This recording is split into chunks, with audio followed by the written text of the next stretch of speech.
పరమశివుని యొక్క లీలామూర్తులలో 13వ మూర్తి హరిహరమూర్తి. అంటే ఆయన యొక్క శరీరంలో సగభాగాన్ని శ్రీ మహావిష్ణువు స్వీకరించారు. అలా పరమశివుణ్ణి ప్రసన్నుణ్ణి చేసుకుని ఆయన శరీరంలో సగభాగాన్ని శ్రీ మహావిష్ణువు స్వీకరించినటువంటి మూర్తిని హరిహరమూర్తి అంటారు.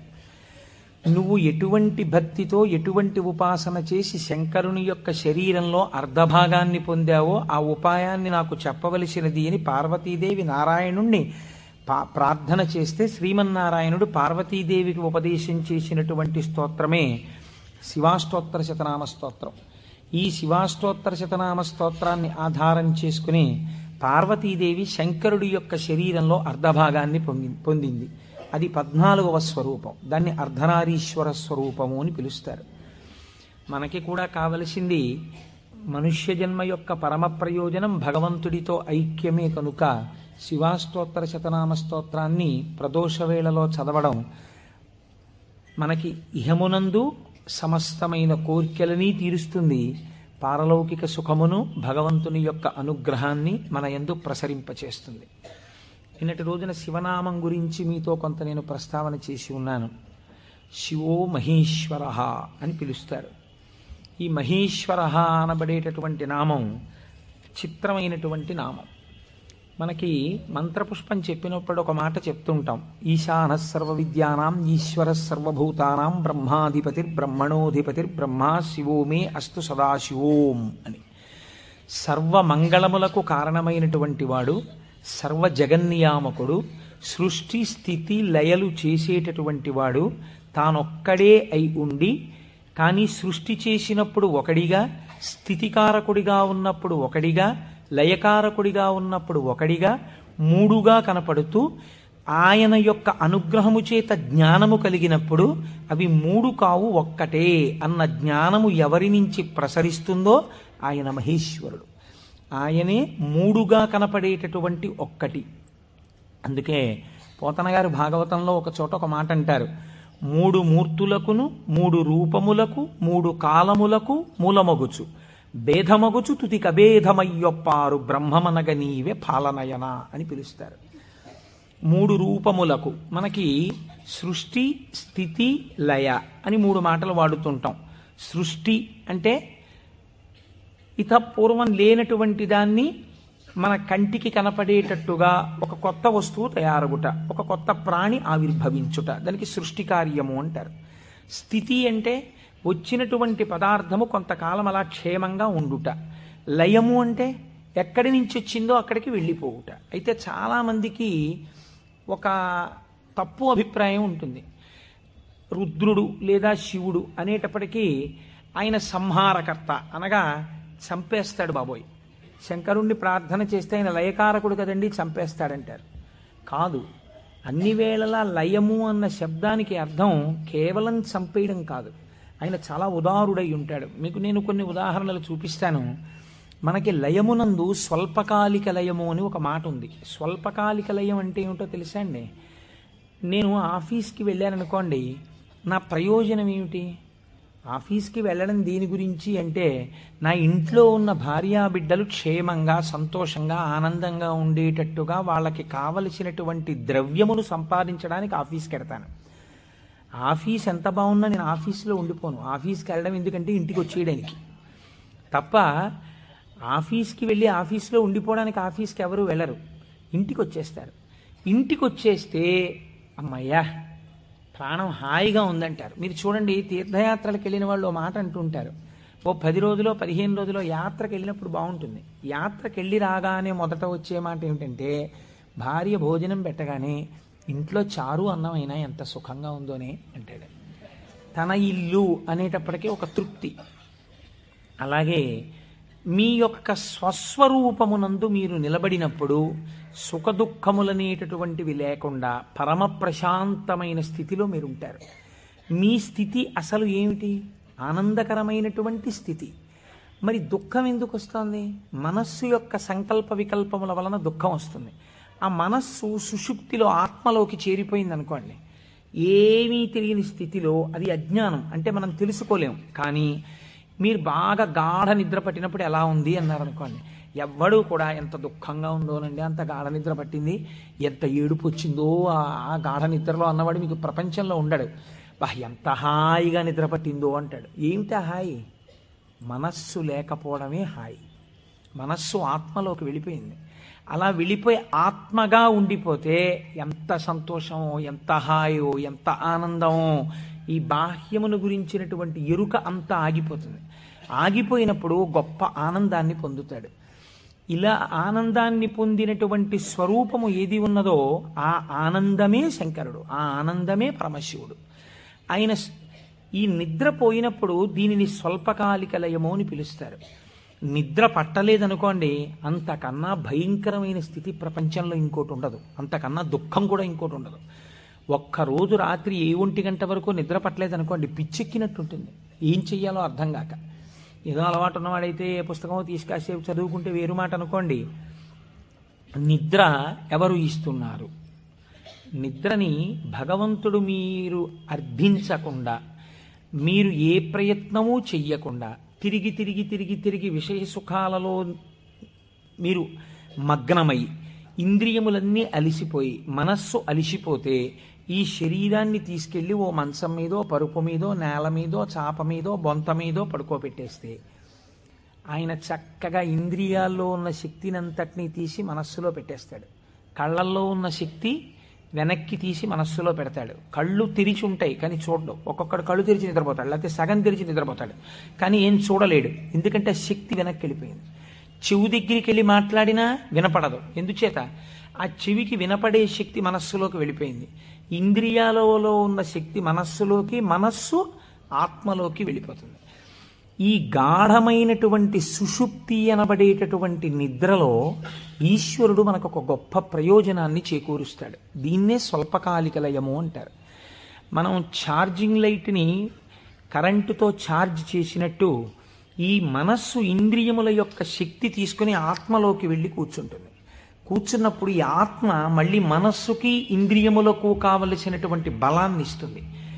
తెల్లవారి నిద్ర లేవగానే మనస్సు మేల్కొంటుంది. మేల్కొనడం అంటే ఆత్మ నుంచి విడివడుతుంది.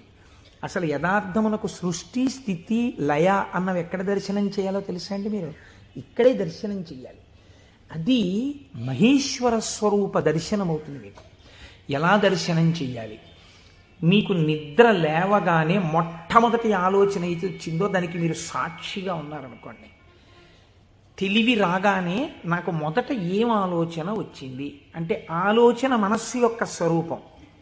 అది ఏం ఆలోచించిందని మీరు ఆలోచనని పసిగట్టి వేరుగా ఉండడం మీరు ఆత్మగా ఉండడం. ఆత్మగా ఉండి మీరు మొదటి ఆలోచనని చూశారనుకోండి, దాని ఆలోచనల్ని చూడడం మీకు అలవాటు అవుతుంది. ఇది సృష్టి, చతుర్ముఖ బ్రహ్మ దర్శనం. కాబట్టి బ్రహ్మగారికి పూజ లేదు. ఎందుకనంటే ఆ సంకల్ప దర్శనము చేత మాత్రమే మీరు బ్రహ్మదర్శనం చేసేస్తారు. సృష్టి ప్రారంభమైంది అంటే మీ మనస్సు బయటికి వచ్చింది. ఇప్పుడు మీకేం కావాలి? స్థితి కావాలి. స్థితి అంటే నిర్వహణ శక్తి కావాలి. కొన్ని సంకల్పములను మనస్సు చేస్తుంది, వీటిని విడగొట్టగలిగిన ప్రజ్ఞ కావాలి. అది వ్యగ్రతతో ఇవాళ ఈ పని చెయ్యి అంటుంది, నేను చేయను. నీకేం, నీ సొమ్మేం పోయింది నువ్వు చెప్తావు, కానీ మూట కట్టుకొని అనుభవించవలసిన వాడిని నేను చేయను అని మనస్సుకు ఎదురు తిరిగి చెప్పి, ఈ మాట చెప్పావు చాలా బాగుంది, ఇది చేస్తాను అని మనసు చెప్పినవి కొన్ని అంగీకరించగలగాలి. ఇలా చెయ్యడానికి మీకు సమర్థత కావాలి. ఇది నిర్వహణ సమర్థత. అడ్మినిస్ట్రేటివ్ ఎబిలిటీస్ అంటారు చూసారా? ఒక కుర్చీలో కూర్చుంటే ఆయన ఆఫీసర్ గారు, ఆ కుర్చీకి ఒక శక్తి ఉంటుంది. ఆ శక్తిని పొంది ఉన్నవాడు స్థితికారకుడు. స్త్రీగా చెప్తే నారాయణి అమ్మవారు, పురుషుడిగా చెప్తే శ్రీ మహావిష్ణువు. ఆయన స్థితికారుడు. కాబట్టి మీరు ప్రాతకాలమునందు తప్పకుండా విష్ణునామం చెప్పాలి. మీరు పూజామందిరంలోకి వెళ్ళి కూర్చోగానే విష్ణునామంతో ప్రార్థన ప్రారంభం కావాలి. అందుకే ఓం కేశవాయ స్వాహ, ఓం నారాయణాయ స్వాహ, ఓం మాధవాయ స్వాహ, గోవింద విష్ణు మధుసూదన త్రివిక్రమ వామన శ్రీధర హృషికేశ పద్మనాభ దామోదర సంకర్షణ అని ఒకవేళ మనకి సరిగ్గా చెప్పడం చేత కాదేమో అని ఋషులు నిర్ణయించేశారు. అసలు పూజ ప్రారంభమే ఆచమనంతో, ఆచమనం విష్ణునామాలతో. ఆ విష్ణువు యొక్క శక్తి మీ యందు ప్రసరిస్తే మీకు సాయంకాలం వరకు ఆ ప్రజ్ఞ అలా వెడుతుంది. ఎందుకంటే జాగృతిలో ఉన్నప్పుడే మీరు ఇంద్రియాల్ని మనస్సుని ఈశ్వర స్వాధీనం చెయ్యాలి. దీనికి కావలసిన ప్రజ్ఞ, మీ ఆలోచనల్ని చక్కదిద్దుకోగలిగిన ప్రజ్ఞ మీ యందు ప్రసరిస్తుంది. కాబట్టి విష్ణు పూజతో రోజు ప్రారంభం కావాలి, విష్ణునామంతో ప్రారంభం కావాలి. తరువాత మీరు అభిషేకం చేసుకోవచ్చు, శివార్చన చేయవచ్చు. నేను అలా చెయ్యవద్దని నేను చెప్పట్లేదు. విష్ణునామంతో ప్రారంభించాలి. మనకి భగవంతుడు ఒక్కడే, కానీ మనకి ప్రయోజనం చేకూర్చడానికి అన్ని రూపాల్ని పొందాడు. రాత్రి నిద్రపోయే ముందు శాస్త్రం అంది 11 మార్లు. ఇంకా నువ్వు నామం చెప్పేసిన తర్వాత ఇక మాట్లాడకూడదు. 11 మాటలు శివ శివ శివ శివ శివ శివ శివ అని 11 మాటలు అనుకుని విశ్రాంతి స్థానమునకు శరీరమును చేర్చేయాలి. ఇక పడుకున్న తర్వాత ఇక మాట్లాడడం. ఇప్పుడు ఈ శివానుగ్రహం స్వల్పకాలిక లయం. సృష్టిని దర్శనం చేశాడు, స్థితికారకుణ్ణి ప్రార్థన చేశాడు. ఈ రోజు చేసినటువంటి పనులన్నీ మంచి పనులైతే నిద్రలో నీకు సాత్వికమైనటువంటి ఆలోచనలు వస్తాయి. సాత్వికమైన ఆలోచనలతో, చిత్తశాంతితో, భయానకమైన కలలు రాకుండా హాయిగా నిద్రపుచ్చగలిగినటువంటి స్వరూపము స్వల్పకాలిక లయమైనటువంటి పరమశివ స్వరూపము. శివనామం చెప్పి నిద్రపోతే నిద్రా సమాధి స్థితి, అది సమాధి స్థితి అవుతుంది. మళ్ళీ లేచాడు, మళ్ళీ సృష్టికర్త దర్శనం చేస్తాడు. తొలితలంపు ఏది వస్తోందో దాన్ని మీరు ఈశ్వరుడి వైపుకి తిప్పడం అలవాటు చేయాలి మనస్సుకి ప్రయత్నపూర్వకంగా. ఫస్ట్ డిక్టం లోపల నుంచి ఏం రావాలో తెలుసా అండి, అది మీరు అలవాటు చేయాలి. అప్పుడు మీరు ఒక రోజుని, కాలమునందు ఒక రోజు అనబడేటటువంటి విభాగమును మహేశ్వరుడిగా మారుస్తున్నారు మీరు. ఇది మహేశ్వరార్చనము. ఒక రోజు మహేశ్వరుడయింది, మీరు ఆ మహేశ్వరార్చన చేత మీరు మహేశ్వరుడైనారు. ఎలా అంటే మొట్టమొదటి ఆలోచన బయటికి వస్తూనే మనస్సుకి ఒకటి అలవాటు ఉండాలి. ఏమిటో తెలుసా అండి అలవాటు? ఇది చిత్రంగా ఉంటుంది. చిలకకి సహజ స్వభావం ఏమిటి? మీరు ఒక పంజరంలోంచి బయటికి తీస్తే ఎగిరిపోవడం. కానీ కొంతమంది చిలక ప్రశ్న అని జ్యోతిష్యం చెప్పేవాళ్ళు ఉంటారు. వాళ్ళు పంజరంలోంచి తలుపు పైకెత్తి చిలకని బయటికి పిలుస్తారు. చిలక బయటికి వచ్చి ఎగిరిపోదు. ఎగిరిపోకుండా వచ్చి అక్కడ పెట్టిన పుస్తకాలని ముక్కు పెట్టి లాగి ఒక పుస్తకాన్ని నుంచి లోపలికి వెళ్ళిపోయి కూర్చుంటుంది. ఆయన తలుపు వేయలేదనుకోండి, అది ఎగరదు, అందులోనే కూర్చుంటుంది. అదేంటి స్వేచ్ఛగా ఎగిరే చిలక ఎగరకుండా ఇలాంటి పనులు చేయడం ఏంటి అంటే ఆయన అలా తర్ఫీదు ఇచ్చాడు దానికి, అందుకని అది అలా ప్రవర్తిస్తుంది. మీరు కూడా మీ మనస్సుకి తర్ఫీదు ఇవ్వడం మీకు రావాలి. నిద్ర లేవగానే అది మొదటి సంకల్పం ఏం చెప్పాలో తెలుసా అండి? ఇప్పుడు నీ ఇంట నీ ఆరాధ్య దైవము, నీ కులదైవం ఎవరున్నారో వారు నువ్వు పడుకున్న వైపు నీ తల ఇటువైపు ఉన్నది. సాధారణంగా నిద్రపోయేటప్పుడు ఎడమ వైపుకి నిద్రపోమ్మని శాస్త్రం. నువ్వు కొంచెం ఓరగిలా పడుకుని కొద్దిగా తల కుడిపక్కకి తిప్పి నీ కన్నులు విప్పితే నీ దృష్టి ప్రసారము తిన్నగా నీ కులదేవతా స్వరూపము మీద పడుచున్నది. అది లక్ష్మీనారాయణులు కానివ్వండి, పార్వతీ పరమేశ్వరులు కానివ్వండి. నేను దాని యందు అభ్యంతర ప్రకటన చెయ్యను, ఉన్నది ఒకటే పరబ్రహ్మం. కనుక ఇది మొదటి ఆలోచన కావాలి. ఇది మనస్సుకి మీరు అలవాటు చేయాలి. అంతేకాని టైం అయిపోతోందని గడియారం వంక చూస్తూ కంగారుగా లేవడం అలవాటు కాకూడదు. మీ తల ఇలా తిప్పి మీ కళ్ళు విప్పితే మీ మొట్టమొదటి దృష్టి ఇలా చెదురుతూ బాగా నిద్రపోయినటువంటి కనులలోంచి జరిగిన మొదటి కిరణ ప్రసారము పరమేశ్వర మూర్తి మీద పడడము చేత పరావర్తనము చెంది ఆ పార్వతీ పరమేశ్వర లేక లక్ష్మీనారాయణ దర్శనము ఇక్కడ జరిగి ఈ కంటితో చూసి లేచిన తర్వాత కాలు పెట్టే ముందు మనస్సు మళ్ళీ సముద్రవసనే దేవి పర్వత స్తనమండలే అని ఒక శ్లోకం చెప్పి కిందకి దిగగానే, గురువుగారు మీరు నాకు ఉపదేశం చేశారు, మీరు చెప్పిన బుద్ధితో ఈనాటి నా రోజు గడుచుగాక అని నేల మీద పడి గురువుగారి పాదాల్ని ఒక్కసారి మనస్సులో ధ్యానం చేసి వారి పాదాలకి శిరస్సు తాటించి పైకి లేవడం. ఇది మీకు అలవాటైందనుకోండి, మీకు తెలియకుండా మీరు మొదటి ఆలోచన రావడానికి సాక్షి. ఇప్పుడు ఈ ఆలోచనని మీరు ఒక దిశానిర్దేశం చేస్తున్నారు. ఇది స్థితికారకత్వం. అసలు నిజంగా ఒడిసి పట్టడం. ఇలా తిప్పడాన్ని యథార్థమునకు ఒక రోజును మహేశ్వరుడిగా మార్చుట కాకుండా ఎక్కడో మహేశ్వరుడు ఉన్నాడు, ఆయన సృష్టికర్త స్థితికర్త ప్రళయకర్త. మీరెప్పటికీ సృష్టికర్త స్థితికర్త ప్రళయకర్త దర్శనం చేస్తారు? లలితా సహస్రనామంలో, లలితా అష్టోత్తరంలో అమ్మవారికి ఒక నామం ఉంది, భావనామాత్ర సంతుష్టాయై నమః. మీ భావన ఎలా ఉందో దాని చేత ఆవిడ సంతుష్టురాలవుతుంది, ఆవిడ ఆనందిస్తుంది. ఇక్కడ మీరు భావన చేస్తుంటే ఈ శక్తి అంతా ఆవిడే, ఇక్కడ ఉన్న శక్తి, ఇక్కడ ఉన్నటువంటి ప్రకృతి వికారమైన శరీరం ఆవిడే. ఇది ఆయన్ని కోరుతోంది. దీన్ని దానితో కలపాలని ఆవిడ తెర పైకెత్తుతుంది. ఇది మాయా అన్న అవనిక ఒక రోజున పైకెత్తేస్తుంది ఆవిడ. అప్పుడు మీరు దాంతో కలుస్తారు. ఇది జీవితంలో అనుసంధాన ప్రక్రియగా వెళ్ళవలసినటువంటి మహేశ్వర స్వరూపం. అంతేకాని మహేశ్వర స్వరూపం అనగా ఏదో దేవతలందరి చేత పూజింపబడువాడు, నేను దాన్ని దోషం అంటలేదు, నేను తప్పంటలేదు. కానీ మీరు అలా అనుసంధానం చేసుకుంటే అది భక్తికి బాగా పనికొస్తుంది. అందులో నేను ఎంతమాత్రము దోషమెంచను. కానీ మీకు ఇది నిత్య జీవితమునందు అలవాటులోకి తెచ్చుకోవలసినటువంటి ప్రక్రియ. మీరు ఇలా దర్శనం చేస్తూ వెళుతున్నారనుకోండి, మీ లయ పరమశివుడు. మీరు ఇప్పటిదాకా ఎవరితో కలిసి ఉన్నారు అని అడిగారనుకోండి, నిద్ర లేవగానే మీరు ధైర్యంగా చెప్పగలగాలి, నేను ఇప్పటి వరకు కైలాసమునందు పార్వతీ పరమేశ్వరులతో కలిసి ఉన్నాను. అది నా నిద్ర. ఎందుచేత? నా నిద్రని నేను అలా స్వీకరించాను పడుకోబోయే ముందు. నేను లేచినప్పుడు నేను చతుర్ముఖ బ్రహ్మ దర్శనము చేత సృష్టికర్త దర్శనమే నా యొక్క మేల్కొనుట. నా పూజామందిర ప్రవేశము స్థితికర్త యొక్క ప్రార్థన.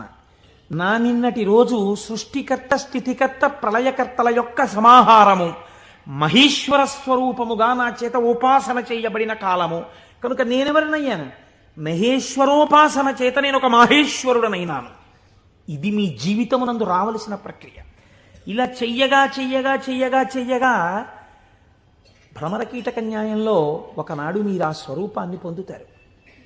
ఇలా కాకుండా వేరొక రకమైనటువంటి ఆలోచనతో జీవితం వెళ్ళిందనుకోండి, వ్యగ్రతతో, అసలు మీరు ఆత్మలోంచి విడిపడడంలో మీకు కృతజ్ఞతాభావం లేదు. ఆ నిద్ర పట్టింది, లేవడం దేనికోసం? న్యూస్ పేపర్ కోసం. న్యూస్ పేపర్ తీస్తే ఏముంటుంది? న్యూస్ పేపర్కి ఎప్పుడు ఏం కావాలంటే మళ్ళీ రేపు కూడా మీరు 3 రూపాయలు ఇచ్చి కొనుక్కోవడానికి తగినటువంటి ఉద్వేగమును మీ యందు కల్పింపగలిగినటువంటి ప్రధానమైన వార్తని హెడ్లైన్స్గా వెయ్యాలి. అది పేపర్ టెక్నిక్. అంతేగాని మీ మనస్సుకి ఉల్లాసమును కల్పించేటటువంటి ఒక సాత్వికమైన విషయాన్ని తీసుకొచ్చి హెడ్లైన్స్గా వాళ్ళు ఎందుకు వేస్తారు? పేపర్ని కూడా మీరు దోషం పట్టకూడదు. అది వాళ్ళ యొక్క జీవన విధానం, అది పేపర్ యొక్క లక్షణం. అందరూ అలా కోరుకుంటున్నారు. కాబట్టి అందులో ఉద్వేగం ఉండి తీరుతుంది. ఉద్వేగము ఉండి తీరుతున్న విషయాన్ని నువ్వు ముందెళ్ళి పట్టేసుకుని పూజామందిరంలోకి వెళ్ళారనుకోండి, ఇప్పుడు మీ మనస్సు ఏమవుతుందంటే ఈ ఉద్వేగపూరితమైన విషయాన్ని మనస్సు పట్టుకుంది కాబట్టి దాన్ని పట్టుకు తిరుగుతుంటుంది. ఇక్కడ ఓం కేశవాయ స్వాహ, ఓం నారాయణాయ స్వాహ, ఓం మాధవాయ స్వాహ అంటుంటాడు. కానీ చూసా అక్కడ ఎలా అయిందో, ఎలా దెబ్బలాడుతున్నారు, ఏమిటో ఈ లోకం. ఇంకెందుకు పూజ అంటే పట్టుకోకూడని వస్తువును ముందు పట్టుకుని నువ్వు ప్రారంభం చేశావు. మనస్సు చించలమైంది. దానికి సాత్విక భావనతో ప్రారంభం చెయ్యాలి. పరమ సత్వగుణ ప్రధానుడై, స్థితికారకుడై మీ మనస్సుని ఆహ్లాదపూరితముగా ఉంచి ఈశ్వరాభిముఖం చేయగలిగిన శక్తి విష్ణు శక్తి. అందుకని విష్ణునామంతో రోజు ప్రారంభం కావాలి. కనుక ఇది మీరు నిత్య జీవితంలోకి మహేశ్వర స్వరూపాన్ని తెచ్చుకోవలసినటువంటి విధానం. ఇప్పుడు ఈ మహేశ్వరుడు మీరు మామూలుగా వాంగ్మయ రీత్యా చూసినప్పుడు ఈయన నియంత నియంత అన్న మాట నేను తేలికగా ఎందుకు వాడేశానో తెలుసా అండి? అది పౌరాణికమైన భాషలో వాడబడిన మాట కాదు. నువ్విలా ఎందుకు చేశావు అని వేరొకరు అడగలేనివాడు. ఈ ఈశ్వరుడు యొక్క స్థితి ఎలా ఉంటుందంటే, అసలు మీరు అలా అడగడానికి వస్తువును ఆయన మీకు దూరం చెయ్యాలి, మీ చేత ఏడిపించాలి. అది ఆయన తప్ప ఒప్ప? మీరు చేసిన పాపపుణ్యాలను ఆయన లెక్క రాసుకున్నాడు. నాకు వద్దు అంటే, నాకు దుఃఖం వద్దంటే చెయ్యకు పాపం. దుఃఖం వద్దనుకుంటే పాపం చెయ్యకు. ఈశ్వరుడు నీకు పుణ్యమే చేస్తే నీకు సుఖమే ఇవ్వడానికి ఆయన సిద్ధంగా ఉన్నాడు. నువ్వు బురదగుంటలో పడుకుని నాకు పన్నీటి వాసనలు కొట్టాలి నా శరీరం అంటే ఎందుకు కొడుతుంది? ఎలా కొడుతుంది? నువ్వు ఏం చేశావో దాని ఫలితాన్ని నువ్వు పొందుతుంటావు. కాబట్టి ఈశ్వరుడు నీ కంటికి కనపడి ఫలితాన్ని ఇవ్వడు, వెనక నుండి ఫలితాన్ని ఇస్తాడు. ఇదే పోతన గారు అంటారు, స్త్రీ పురుష నపుంసకమూర్తియును కాక తిర్యక అమర నరాది మూర్తియును కాక కర్మ గుణ భేద సరసత్ప్రకాశి కాక వెనుకనన్నియుతానగు విభుతలంతు. ఆ వెనకనున్న పరమాత్మ ఉన్నాడే, నేను ఆయనకి నమస్కరిస్తున్నాను అన్నారు. ఇప్పుడు చూడండి, ఆ మహేశ్వర శబ్దం గురించి అన్నారు, త్వం ఈశ్వరాణం పరమం మహేశ్వరం తం దేవతానాం పరమంచ దైవతం. దేవతలందరూ కూడా ఎవరిని ప్రార్థన చేసి నమస్కరిస్తారో, సర్వ జగత్తుని ఎవడు నియమించి పోషించి రక్షించుతున్నాడో, ఎవడు దీనిని నిలబెడుతున్నాడో, ఎవడు తనలోకి తీసేసుకుంటున్నాడో వాడే మహేశ్వరుడు, వాడు సర్వజగన్నియామకుడు, వాడు పరబ్రహ్మమై ఉన్నాడు. ఇటువంటి పరబ్రహ్మము నీకెక్కడ దర్శనమవుతుంది అని అడిగారు. చూడవచ్చా, నాకు ఎప్పుడైనా ఇలాంటి వాడిని ఒకసారి చూడాలనిపించింది అంటే శాస్త్రం అంది, మహేశ్వర దర్శనము చెయ్యడానికి మహేశ్వర దర్శనము చెయ్యాలన్న తాపత్రయము నీకు కలగాలి అంది. ఇదొక చిత్రమైన మాట అండి. మీరు కొంచెం జాగ్రత్తగా ఆలోచించండి. ఒక మహాపురుషుడు ఒక ఆయన ఉన్నాడు ఈ లోకంలో. కృష్ణావధానుల గారని ఒక ఆయన ఉన్నారు. ఆయన ఒక మహాపురుషుడు. వేదం చదువుకోవడం కాదు, చదువుకున్న వేదాన్ని నిరంతరము అనుష్ఠానములోకి తెచ్చుకున్నవారు. అంతటి మహాపురుషుడు ఆయన. అలాగా అండి, అంటే ఏం చేస్తుంటారండి అంటే, 4 ఆవుల మధ్యలో తుఫాన్ వచ్చి పాక కొట్టుకుపోతే 10,000 రూపాయలు పట్టుకొచ్చి ఎవరో ఇస్తే శివాలయం కట్టడానికి విరాళం ఇచ్చేసి, శివుడికి ముందు గుడి కట్టండి తర్వాత నేను ఉంటాను లేండని ఆవుల మధ్యలో కాపరం చేసి బతికినవాడు. అంతటి మహానుభావుడు. తను నమ్ముకున్న వేదాన్ని నిరంతరము ఆచరణలో పెడతారు. వారు నా గృహప్రవేశానికి వచ్చారు. వస్తే ఆ రోజు నేను కొంచెం ఈ సంభారాలన్నీ పూర్తి చేసుకుని వేద పఠనం ఏర్పాటు చేసి నేను ఇంట్లోకి వెళ్ళేటప్పటికీ కించిత్ అసుర సంధ్య వేళయింది. నేను వెళ్ళేటప్పటికి వారు వెళ్ళిపోతున్నారు. అరేదే ఇదేంటి వెళ్ళిపోతున్నారు కృష్ణావధానుల గారు, అలా వెళ్ళిపోరే, ఈ కోటేశ్వరరావు మనం వచ్చేటప్పటికి లేడు, స్వాగతం చెప్పలేడని కోపగించుకుని వెళ్ళిపోయే మనిషి కారేవారు, ఎందుకు వెళ్ళిపోతున్నారు? ఓహో అసుర సంధ్య వేళ, సంధ్యావందనానికి వెళుతూ ఉండాలి అనుకున్నాను. ఎవరినో పిలిచి కృష్ణావధానుల గారు ఎక్కడికి వెళుతున్నారండి? వెంకటేశ్వర స్వామి గుళ్ళో కూర్చుని సంధ్యావందనం చేసుకోవడానికి వెళుతున్నారు. ఆయన సంధ్యావందనం చేయలేదనుకోండి, మీరు నేను అడుగుతామా, అయ్యా మీరు సంధ్యావందనం ఎందుకు చేయలేదండి అని? ఎక్కడ నుంచో కష్టపడి కాకినాడ వచ్చి ఆ వేళకి మాత్రం సభలోంచి లేచి వెళ్ళిపోయి వెంకటేశ్వర స్వామి గుళ్ళో కూర్చొని సంధ్యావందనం చేసుకుని మళ్ళీ తిరిగి వచ్చి సభలో కూర్చున్నారు ఆయన. ఇది తాను చదివినటువంటి వేదాన్ని, తాను తెలుసుకున్న విషయాన్ని ఆచరణలో పెట్టడం.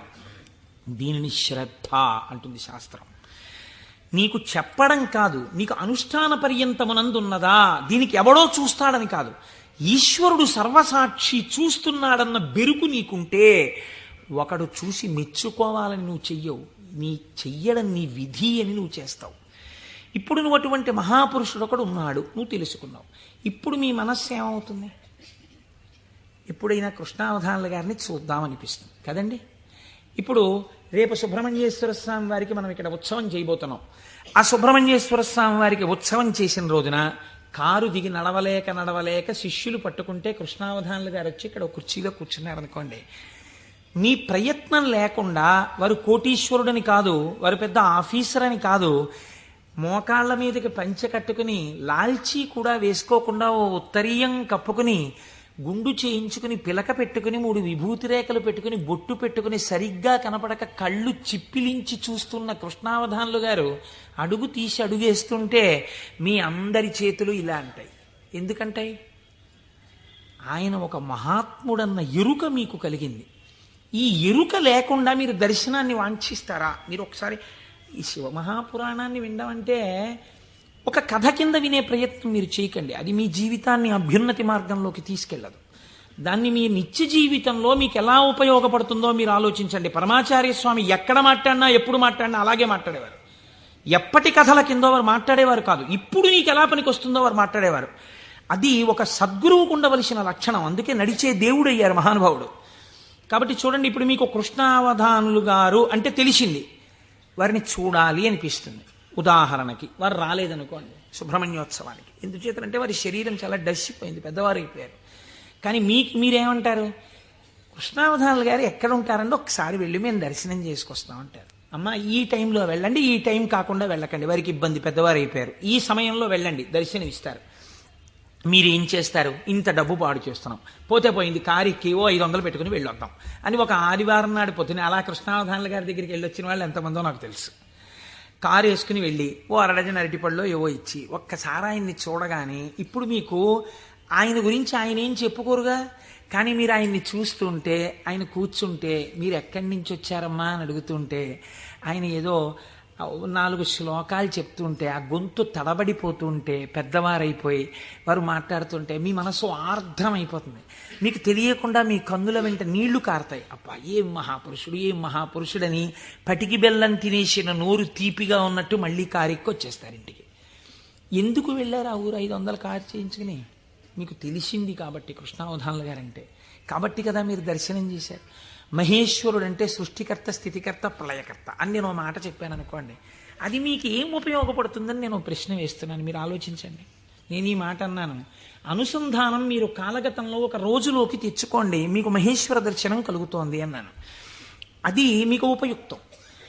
మీరు చూడండి, నేనంటాను మహేశ్వరుడెవరో చూడాలన్న ఉత్సాహం కృష్ణావధానులు గారు ఎవరో తెలుసుకుంటే కలిగినట్టు, ఈశ్వరుణ్ణి చూడాలన్న ఉత్సాహం మీకు ఇక్కడ కలగాలంటే మీరు ఏం చేస్తే కలగదండి. నేను ఒక్క ఉదాహరణ చెప్తాను. నేను పూజ చేసుకోవడానికి కూర్చున్నాను అనుకోండి, ఓ బంతి పువ్వు చేత్తో పట్టుకున్నాను అనుకోండి. బంతి పువ్వు అన్న మాట ఎందుకు వాడానంటే చాలా తేలిగ్గా దొరికే పువ్వు, ₹1 ఇస్తే ఇన్ని పూలు ఇస్తారు. ఓ బంతి పువ్వు ఇలా పట్టుకున్నాను అనుకోండి, మీరు ఎప్పుడైనా చూడండి పువ్వు పైన వాసన వస్తుంది, బంతి పువ్వు యొక్క కాడ తుంపండిలాగా మంచి సువాసన వస్తుంది, కాడ తుంపితే సువాసన వస్తుంది. ఈశ్వర ఏమీ అమరిక, ఒక గొట్టం మీద ఇదే రంగు రేకులు ఇలా ఇలా ఇలా ఇలా ఇలా ఇంత మొగ్గని అందులో ఇన్ని దాచి అలా విచ్చుకునేటట్టు చేసి ఇంత అమరికగా ఇలా ఉండి వాటి మీద మళ్ళీ ఓ వరస, వాటి మీద ఓ వరస, వాటి మీద ఓ వరస, మధ్యలో ఓ 5, ఇంత అందంగా తయారు చేసిన శిల్పి ఎవడు? ఎక్కడున్నాడు ఈ శిల్పి?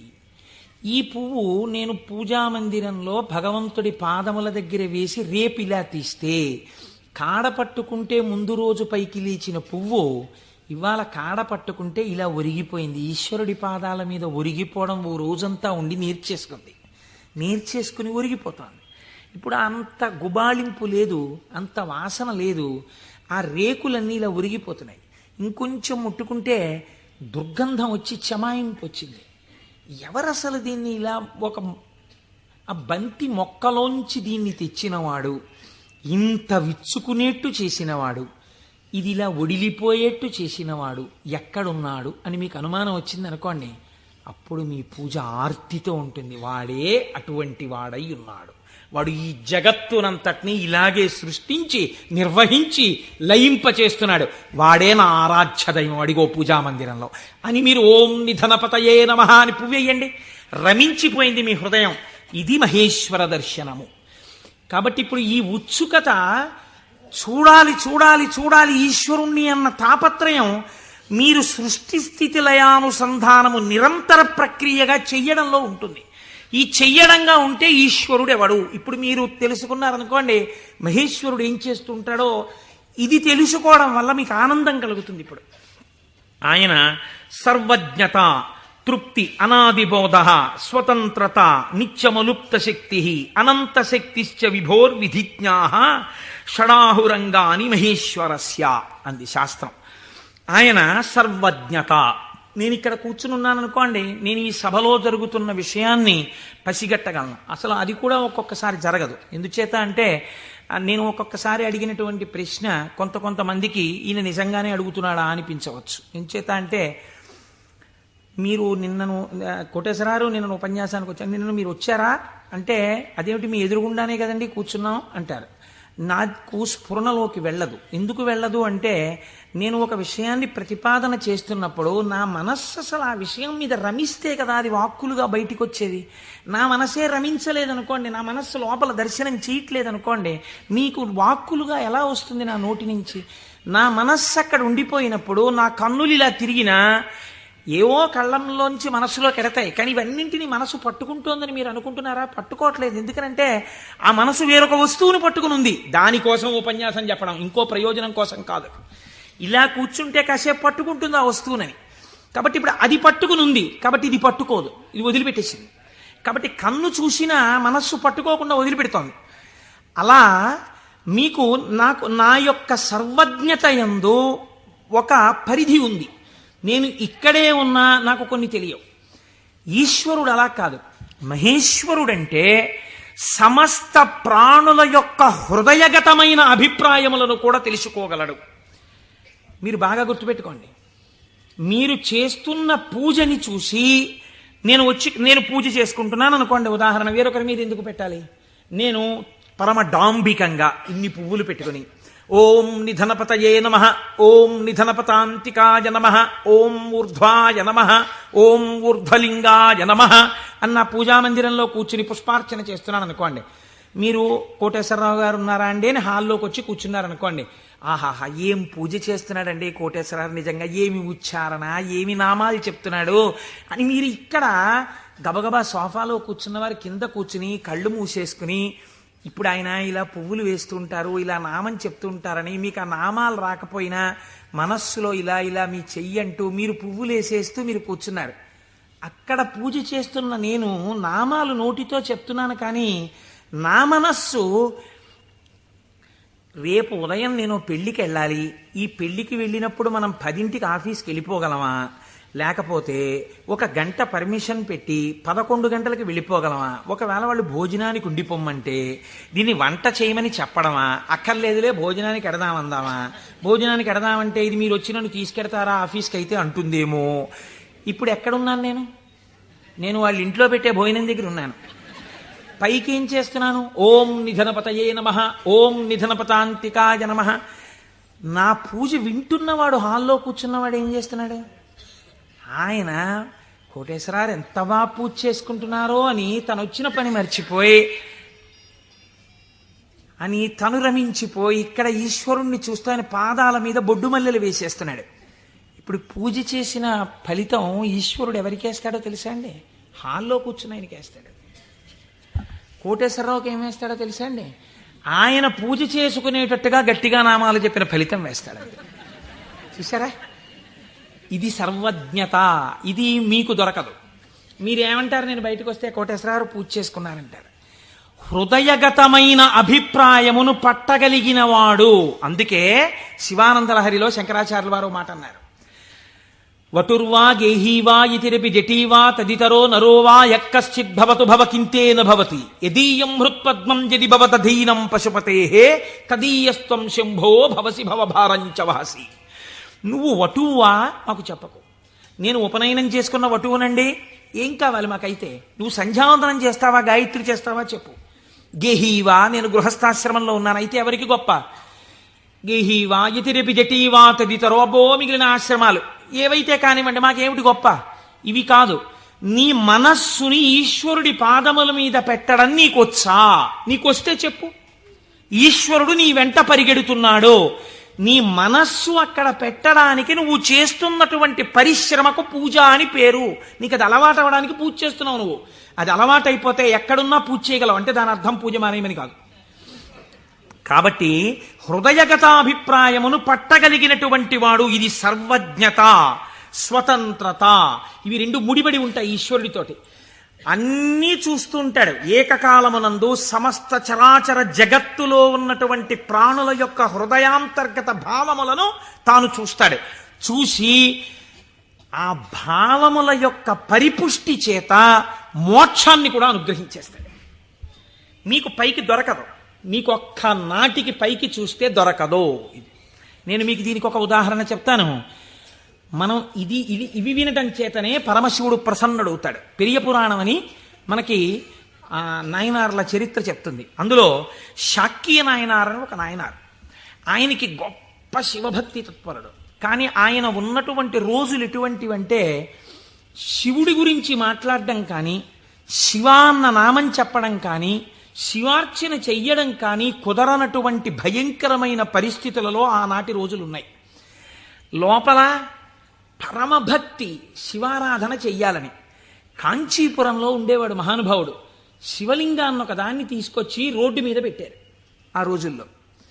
ఈయన కోరిక ఏమిటంటే మనసులో ఒక్కసారి ఆ శివలింగం దగ్గరికి వెళ్ళి ఇన్ని పువ్వులు పట్టుకొని కాస్త 2 నామాలు చెప్ప శివలింగం మీద పూలెయ్యాలని.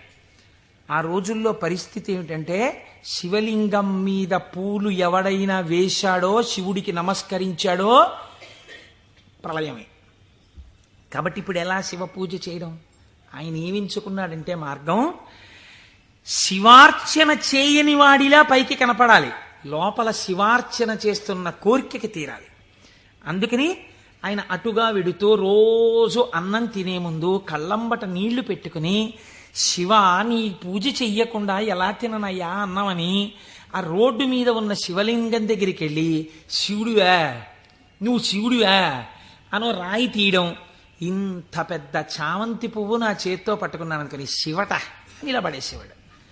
లోపల చామంతి పువ్వు వేశాను, శివుడివా అని మళ్ళీ ఇలా తీయడం, శివ అని మళ్ళీ ఇలా ఓ రాయేయడం. ఇంత బొడ్డు మల్లె వేశాను. పరమశివుడి పాదాల మీద ఏం పడ్డాయో తెలుసా అండి? చామంతి పూలు మల్లెపూలు పడ్డాయి. చూసే వాళ్ళందరూ ఏమనుకున్నారో తెలుసా అండి? వీడురా అసలు నిజంగా మన మాట వింటున్నవాడు, చూసావా శివలింగం మీద రాళ్ళు వేస్తున్నాడు వీడు, వీడిని మనం చాలా గౌరవంగా చూడాలనుకున్నాం. లోకానికి అర్థం అవుతుందా, శివుడికి అర్థం అవుతుందా? శివుడికి అర్థం అవుతుంది. ఇది శాక్యనాయనార్ జీవితం, ఇంతే ఆయన పూజ.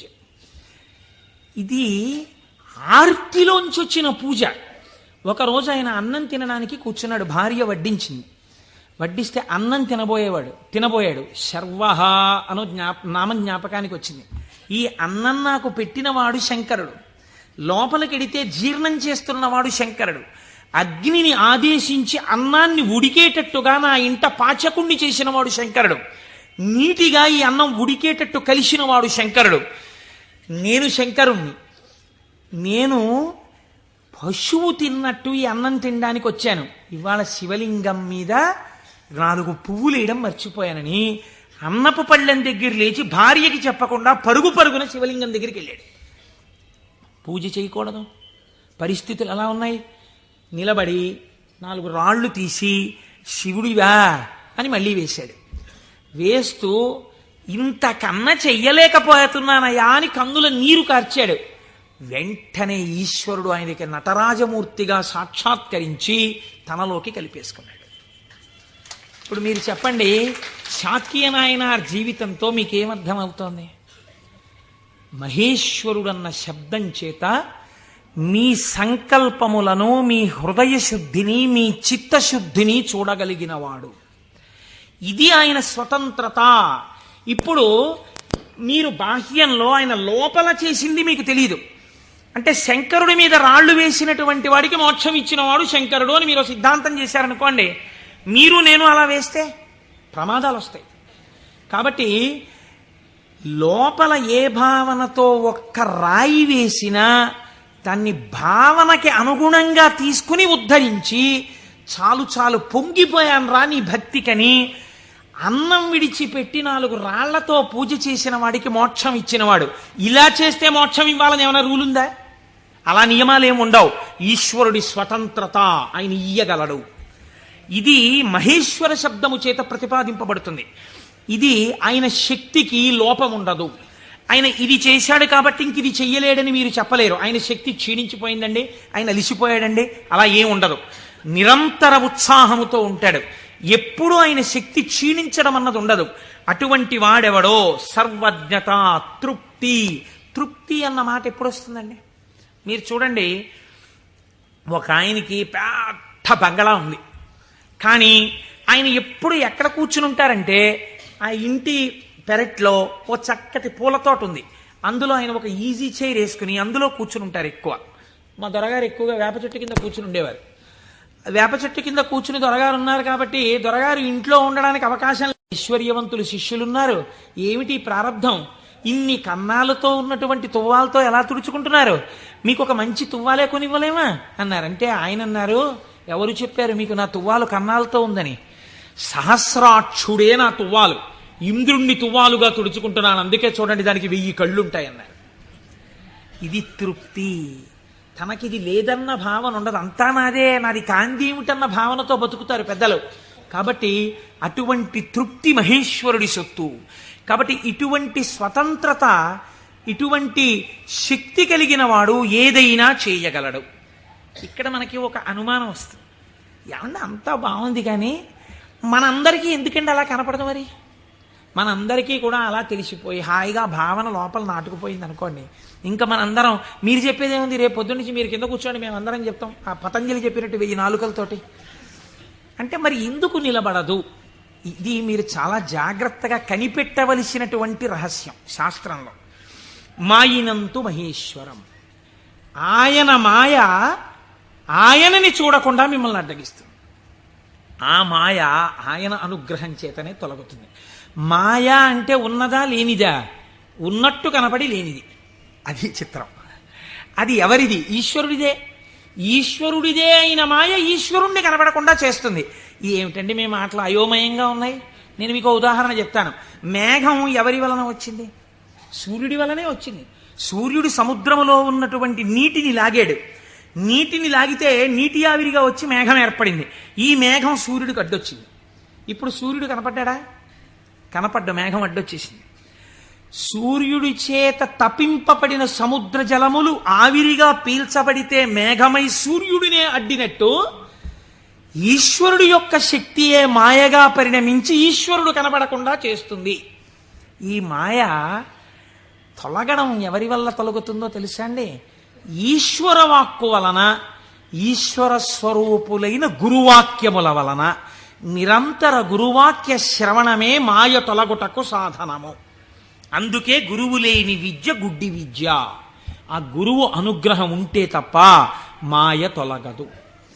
ఈ మాయ చిత్రంగా ఉంటుంది. ఎంత చిత్రంగా! మాయ యొక్క స్వభావమేమి మీకు తేలిక మాటల్లో చెప్పాలంటే, ఇప్పుడు నేను దాని గురించి పెద్ద చర్చ చెయ్యకుండా చెప్పాలి అంటే, మాయ వలన వచ్చేటటువంటి ఉత్తర లక్షణము కామక్రోధములు.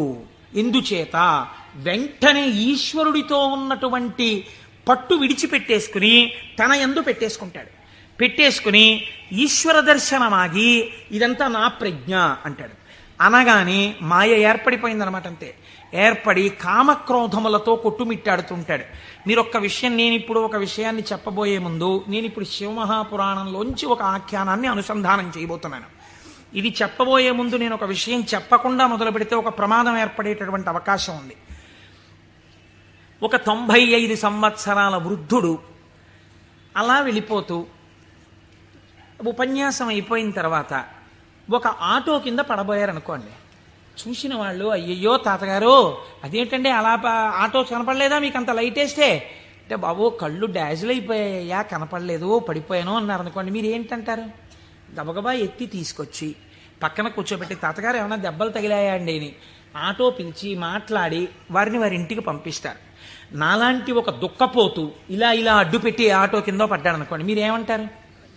ఏమయ్యా ఆ మాత్రం చూసుకోలేవా ఏంటి, అలా వెళ్ళిపోయి పడిపోయేంటి అంటారు కదా. ఒక అజ్ఞాని పడిపోయాడు అనుకోండి, అది పెద్ద విశేషంగా మీరు చెప్పక్కర్లా. ఎంతటి మహాత్ములు కూడా మాయకి ఎలా పడిపోతూ ఉంటారో మీరు తెలుసుకున్నారనుకోండి, దానికి ఎంత శ్రద్ధ అవసరమో మీకు అర్థమవుతుంది. కాబట్టి అలాంటివి చెప్పేటప్పుడు ఏ కోటేశ్వరరావు లాంటి వాడో కామమునకు వశుడైనాడు, క్రోధమునకు వశుడైనాడు అని చెప్తే అది పెద్ద విశేషం ఏంటంటే వాడు అలాంటి వాడే అంటారు. కాదు, ఒక మహాపురుషుడు అలా వశుడైనాడు అనుకోండి. అందుకే వాళ్ళు మహాత్ములు ఎవరు తమ జీవితంలో సంఘటనలు దాచరు, రాసేస్తారు. మహాత్మా గాంధీ గారు జీవితంలో ఆటోబయోగ్రఫీ రాసుకున్నప్పుడు చెప్పుకున్నారు, చంద్రశేఖర పరమాచార్య స్వామి 73వ ఏట ఇప్పటికీ నన్ను ఆశ అప్పుడప్పుడు పట్టుకునే ప్రయత్నం చేస్తూ ఉంటుందని చెప్పుకున్నారు. మహాత్ములు దాచరు. కనుక చూడండి, శివమహాపురాణం మీకు ఈ జ్ఞానాన్ని ఉపదేశించడానికి ఒక అద్భుతమైన ఘట్టాన్ని తీసుకొచ్చి బోధ చేసేటటువంటి ప్రయత్నాన్ని ప్రారంభం చేస్తోంది. ఒకానొక సమయంలో నారద మహర్షి హిమవత్ పర్వతము యొక్క క్రింది భాగమునందు గంగానది ప్రవహించేటటువంటి ప్రాంతంలో పరమశివుడు ఎక్కడ కూర్చుని తపస్సు చేశాడో అటువంటి గుహలో కూర్చుని పరబ్రహ్మమును గూర్చి తపస్సు చేశాడు. తపస్సు చేస్తున్నప్పుడు ఇంద్రుడు మన్మధుణ్ణి పిలిచి ఒక మాట చెప్పాడు. తపస్సు చేస్తున్నాడా? తపస్సు అంటే భగవంతుని యందు మనస్సు లగ్నమై ఉండాలి. అది చంచలమవుతుందా లేదా పరీక్ష చేస్తుంటారు. కనుక నువ్వు వెళ్ళి వికారములను ఇంద్రియములకు చూపించి వశుడవుతాడేమో చూడమన్నారు. అంటూ ఇంద్రుడు అన్నాడు, హిమశైల గుహాయాం హి మునిస్తపతి నారద మనసోద్దిశ్య విశ్వేశం మహాసంయమమాన్ దృఢ. అడిగోనయా, మహాసంయమవాన్, సంయమి అయినటువంటి నారద మహర్షి తపస్సు చేస్తున్నాడు. మన్మథా, నువ్వు అక్కడికెళ్ళి ప్రలోభ పెట్టి ఆయన తపస్సు భగ్నమయ్యేటట్టుగా చూడు. అగ్నియందు తప్తమైతే కదండి బంగారానికి కాంతి. పరిస్థితులను తట్టుకుని నిలబడినప్పుడు కదండి వాడు బ్రహ్మర్షి అవడం. కాబట్టి ఆ తపస్సుకి విఘ్నం పెట్టడం, ఆ తపస్సు సిద్ధించడానికి బాగా పుటం పెట్టడమే నా దృష్టిలో. ఇప్పుడు మన్మథుడు వెళ్ళాడు, ఏదో ప్రయత్నం చేశాడు, ఆయన ఏం లొంగలేదు. నారద మహర్షి యొక్క తపస్సు సఫలీకృతమైంది. ఆ తపస్సు పూర్తి చేసి ఆయన బయటికి వచ్చారు.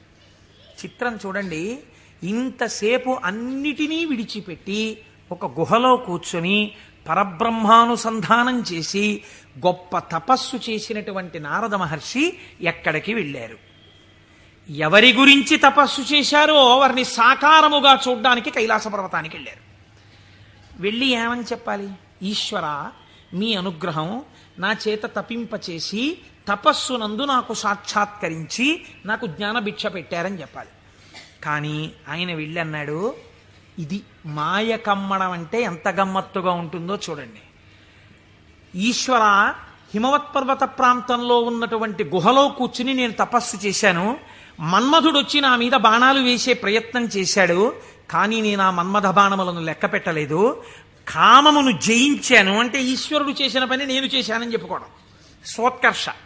కాబట్టి నేను కామమును జయించాను, జయించి నేను తపస్సు యందు సిద్ధిని పొందాను అన్నాడు. అంటే శంకరుడు నవ్వాడు. ఇక్కడ మీరు శివుడు చెప్పిన మాటని చాలా గట్టిగా పట్టుకోవాలి. ఆయన అన్నాడు, బాగుందయ్యా, చాలా చక్కటి మాట చెప్పావు, చాలా సంతోషం. కాముణ్ణి జయించావా? మాటలా కాముణ్ణి జయించడం అంటే జయించిన వాడికి తెలుస్తుంది, అందుకు కదా నాకు వచ్చి చెప్పావు. నేను సంతోషించాను. కానీ నారదా, నీకొక్కటి చెప్తాను, గుర్తుపెట్టుకో. అయిననొక మాట చెప్పెదా, మానసమున నుంపు దీని మరువకుమెప్పుడున్ మౌనీంద్ర వైకుంఠునితో నుడువకు నీ తపంబు తోరపు సిద్ధిన్. నాకు చెప్పావు కదా నేను కాముణ్ణి గెలిచానని. నీకు అలవాటు కదా, వైకుంఠానికి కూడా వెళ్ళి నారాయణ దర్శనం చేస్తావు. ఉన్నది ఒక్కటే పరబ్రహ్మమైన అన్ని రూపాలుగా చూడడంలో నీకు ఆనందం. అక్కడ మాత్రం ఇలా చెప్పకే, నా దగ్గర చెప్తే చెప్పావు అన్నాడు. ఏదో ఇలాగే చెప్తాడు ఈ పెద్ద ఆయన, ఏడు పెద్ద పట్టించుకునేది అనుకున్నాడు. గురువుల మాట తిరస్కరించడం అంటే ఇదే. అనుష్ఠానములోకి రాని విద్య, అది శ్రవణమునకు పనికొస్తుంది అంతే. సినిమా కథలా ఎందుకది? అనుష్ఠానంలో పెట్టినప్పుడు ఎందుకు ఇంకా వేదాంత విద్య? ఇప్పుడు ఆయన బయలుదేరి ఎవరి దగ్గరికి వెళ్ళాడు? ఈయన దగ్గర నుంచి ఆయన దగ్గరికి వెళ్ళేటప్పుడు మధ్యలో తండ్రి గారు సృష్టికర్త దగ్గరికి వెళ్ళాడు. ఎవరు అసలు కాముణ్ణి గెలిచాడో ఆయన దగ్గరికి వెళ్ళి నీతో నేను ఈక్వల్ స్టేటస్ పొందానని చెప్పడం సంతోషం. అందులో ముందు శివుడి దగ్గరికి వెళ్ళాడు, తర్వాత నాన్నగారికి చెప్దాను లేని తండ్రి గారి దగ్గరికి వెళ్ళాడు. ఈ మాట నువ్వు శ్రీమన్నారాయణుడికి చెప్పకేం వైకుంఠంలో అన్నదాన్ని అసలు లక్ష్యమే పెట్టలేదు. అందుకని బ్రహ్మగారి దగ్గరికి వెళ్ళి ఈ మాట అడగలేదు. ఎందుకండి శివుడు ఇలా అన్నాడు అని అడగలేదు. అడగకుండా వెళ్ళి మళ్ళీ ఇదే చెప్పాడు బ్రహ్మగారి దగ్గర. నాన్నగారు నేను తపస్సు చేశానండి, మన్మధుడు వచ్చి బాణాలు వేశాడండి, అయినా నేను చెల్లించలేదండి, కాముణ్ణి గెలిచాను, తపస్సు యందు సిద్ధిని పొందాను అన్నాడు. అంటే బ్రహ్మగారు అన్నాడు, ఊరే నాన్న అలా అనకూడదురా, నేను నీకో మాట చెప్తాను విను. మున్నట శంకరుండు తపముల్ ఒనరించుచున్న మన్మధుండన్నిటలాక్షు గెల్వచని అంతము చెందే తదీయదేవి ఆ పన్నగ భూషణం కొలిచి భర్తననుంగునిగాగనుందే ఆ పుణ్యపు భూమి శాంకర విభూతి జయించితి నీవు కాముని. నువ్వు ఎక్కడ కూర్చుని తపస్సు చేశావో అక్కడ ఇతపూర్వం పరమశివుడు కూర్చుని తపస్సు చేశాడు. అక్కడికి మన్మధుడు వస్తే ఆయన తన మూడవ కంటి మంట చేత మన్మధుణ్ణి కాల్చేశాడు. మన్మధుడు బూడిదైపోయాడు. రతీదేవి ప్రార్థిస్తే వేరొక రూపంతో నీ భర్త నీకు కనపడతాడని వరం ఇచ్చాడు. ఆ ప్రాంతంలో మన్మథ బాణములు పనిచెయ్యకపోవడానికి కారణం ఇతపూర్వం శంకరుడు తపస్సు చేయడం. అక్కడికెళ్ళి కూర్చుని నువ్వు తపస్సు చేసి నేను గెలిచానంటావేమిటి? అలా చెప్పకూడదు, తప్పది. అందుకని నేను కాముణ్ణి గెలిచాననుకో, నువ్వు కాముణ్ణి గెలవడానికి కారణము ఇతపూర్వము ఈశ్వరుడు అక్కడ తపించుట. అది శివప్రజ్ఞ, నీ ప్రజ్ఞ కాదు, నువ్వు అలా అనకు అన్నాడు. అంటే మనం ఏదైనా సాధిస్తే ఇది ఈశ్వరానుగ్రహము చేత సాధింపబడినది అనాలి. అంతేకాని నారదుడు తప్పు చేశాడని మనం ఇంటికి వెళ్ళిపోతే ఇంకెందుకు? ఆయనకి తీర్పు చెప్పడానికి మనం అక్కర్లేదు. మనం కూడా ఏదైనా సాధించినప్పుడు ఇది ఈశ్వరానుగ్రహముతో సాధింపబడినది అన్నమాట మాత్రమే వాడాలి తప్ప మన యందు నిక్షేపించుకోకూడదండి. బ్రహ్మగారు ఈ మాట చెప్తే ఏమిటో నాన్నగారు కూడా ఇలాంటి మాటలన్నీ చెప్తారు. శంకరుడు తపస్సు చేస్తే మాత్రం నా మీద బాణాలు ఇస్తే నేను తట్టుకున్నానా లేదా? ఆయన చెప్పద్దని చెప్పాడు, విష్ణుమూర్తికి చెప్పక ఈ మాట అన్నాడు. ఎందుకని మీరు బాగా గుర్తించాలి. శాంభవీ మాయ, వైష్ణవ మాయ అని 2 మాటలు వాడతారు. పరమశివుడి భార్యగా శాంభవి ఏ మాయ స్వరూపంలో ఉంటుందో అదే వైష్ణవ మాయగా ఉంటుంది పురుష స్వరూపంతో ఉంటే. నువ్వు ఈ మాటలు చెప్తే నీకు బాగా అనుభవంలోకి వచ్చేటట్టు ఒకసారి దింపి పైకెత్తుతాడు, బాగా అనుభవంలోకి వస్తుంది, కొత్త కథ వస్తుంది. ఎందుకు వచ్చింది అక్కడ చెప్పకని చెప్పాడు ఆయన. పెద్ద బుద్ధితో చెప్పాడు, వినాలి కదా ఆయన. ఆయనకి మాయలో దిగి ఓసారి తొట్టుపడ్డమే బాగా నచ్చింది. మన బుద్ధి నారదుడి మీద పెట్టి చెప్పకూడదు. ఆయన మహానుభావుడు, నారదుడంటేనే జ్ఞానం, అంతటి వాడికి తప్పలేదు మాయ. ఇప్పుడు ఆయన వైకుంఠానికి వెళ్ళాడు. వైకుంఠానికి వెళ్ళి గబగబా ఎదురొచ్చి, ఏమిటి నారదా ఈ మధ్య కనపట్టలేదు అని ఎదురొచ్చాడు నారాయణుడు. ఎదురొస్తే ఏం చెప్పమంటారు స్వామి, నేను తపస్సు చేశాను, మన్మధుడొచ్చి నా మీద బాణాలు వేశాడు, నేను చెల్లించలేదు, నేను తపస్సునందు సిద్ధి పొందానన్నాడు. అయిపోయింది, చెప్పద్దన్న చోట చెప్పేశాడు. అనకరా అన్న మాట అనేశాడు. ఏమొచ్చింది ఇప్పుడు దానివల్ల? నేను వెంకటాచలంలో దర్శనం 3 మాటలు చేశానండి. ఈ లైన్లోంచి వెళ్తున్నప్పుడు బయటికి వచ్చేసే లైన్లోంచి లోపలికి పంపించే లైన్లోకి దూరిపోయి 2 మాటలు దర్శనం చేసుకున్నాను అన్నారు అనుకోండి. అది పాపమా పుణ్యమా మీరు ఆలోచించండి.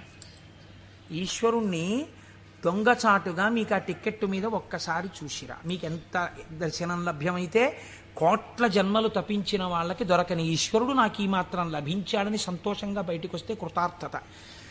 దొంగతనంగా దూరిపోయి 2వ మాట వెళ్ళొస్తే నాకు మీకు తెలియదేమో, ఈశ్వరుడికి తెలియదండి, వెంకటేశ్వరుడికి. అంటే దొంగతనంగా 2వ మాట వచ్చావా నన్ను చూడ్డానికి అని దానికి తగిన ఫలితం ఆయన ఇస్తే ఏమవుతావు? ఎందుకు వచ్చినల్లది? ఇవే అక్కర్లేని పనులు, చెయ్యొద్దన్న పనులు చేయడం అంటే ఇలాగే ఉంటాయి. కాబట్టి ఆయనకి చెప్తే ఆయన వెంటనే అన్నాడు, అబ్బబ్బబ్బ ఎంత గొప్ప పనో, ఏది మళ్ళీ చెప్పు. నేనండి తపస్సు చేసి మన్మథ బాణాలు పడితే లొంగకుండా సిద్ధి పొందాను. అబ్బా ఎంత గొప్ప విషయమయ్యా నారదా, ఎంత సంతోషంగా ఉందో నాకు. ఎవరు చేయగలరాయా ఈ పని? శివుడు చేశాడు, నువ్వు చేశావు. ఆయనకి అర్థమైపోయింది. ఓహో, అంటే ఇప్పుడు ఈయనకి బాగా పుటం పెట్టి జ్ఞానము లోపల నిలబడేటట్టుగా చెయ్యవలసిన అవసరం ఏర్పడింది. అంతేకాని ఆయన్ని చిన్నబుచ్చడం కాదు, తొట్టుపడకుండా నిలబెట్టాలి మనం అయితే ఇప్పుడు. కాబట్టి చాలా సంతోషమోయ్ అని కౌగిలించుకుని వెళ్ళిరా అన్నాడు.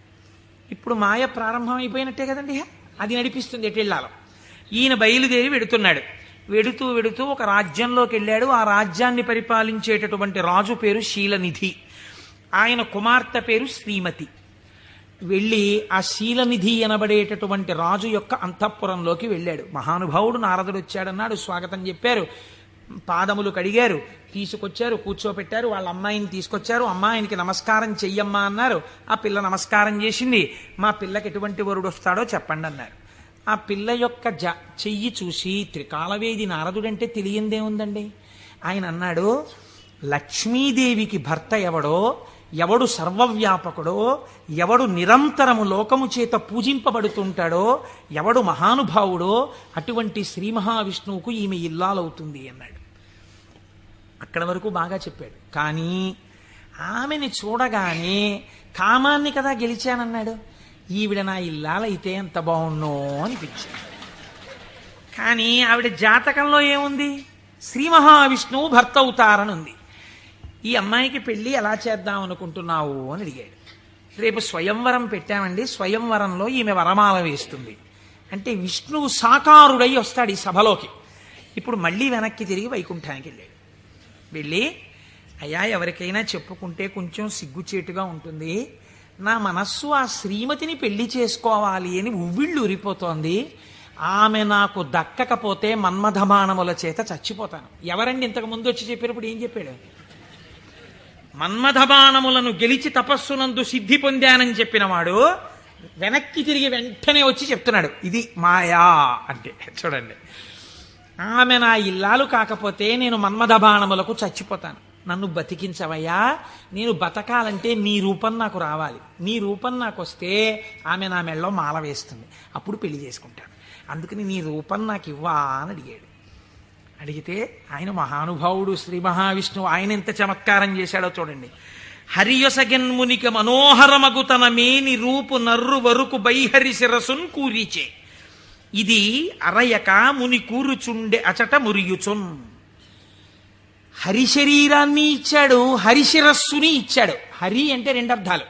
హరి అంటే పాపములను హరించే శ్రీ మహావిష్ణువు, హరి అంటే కోతి. హరి శరీరాన్ని కింద వరకు ఇచ్చాడు, కోతి తలకాయని పైనిచ్చాడు.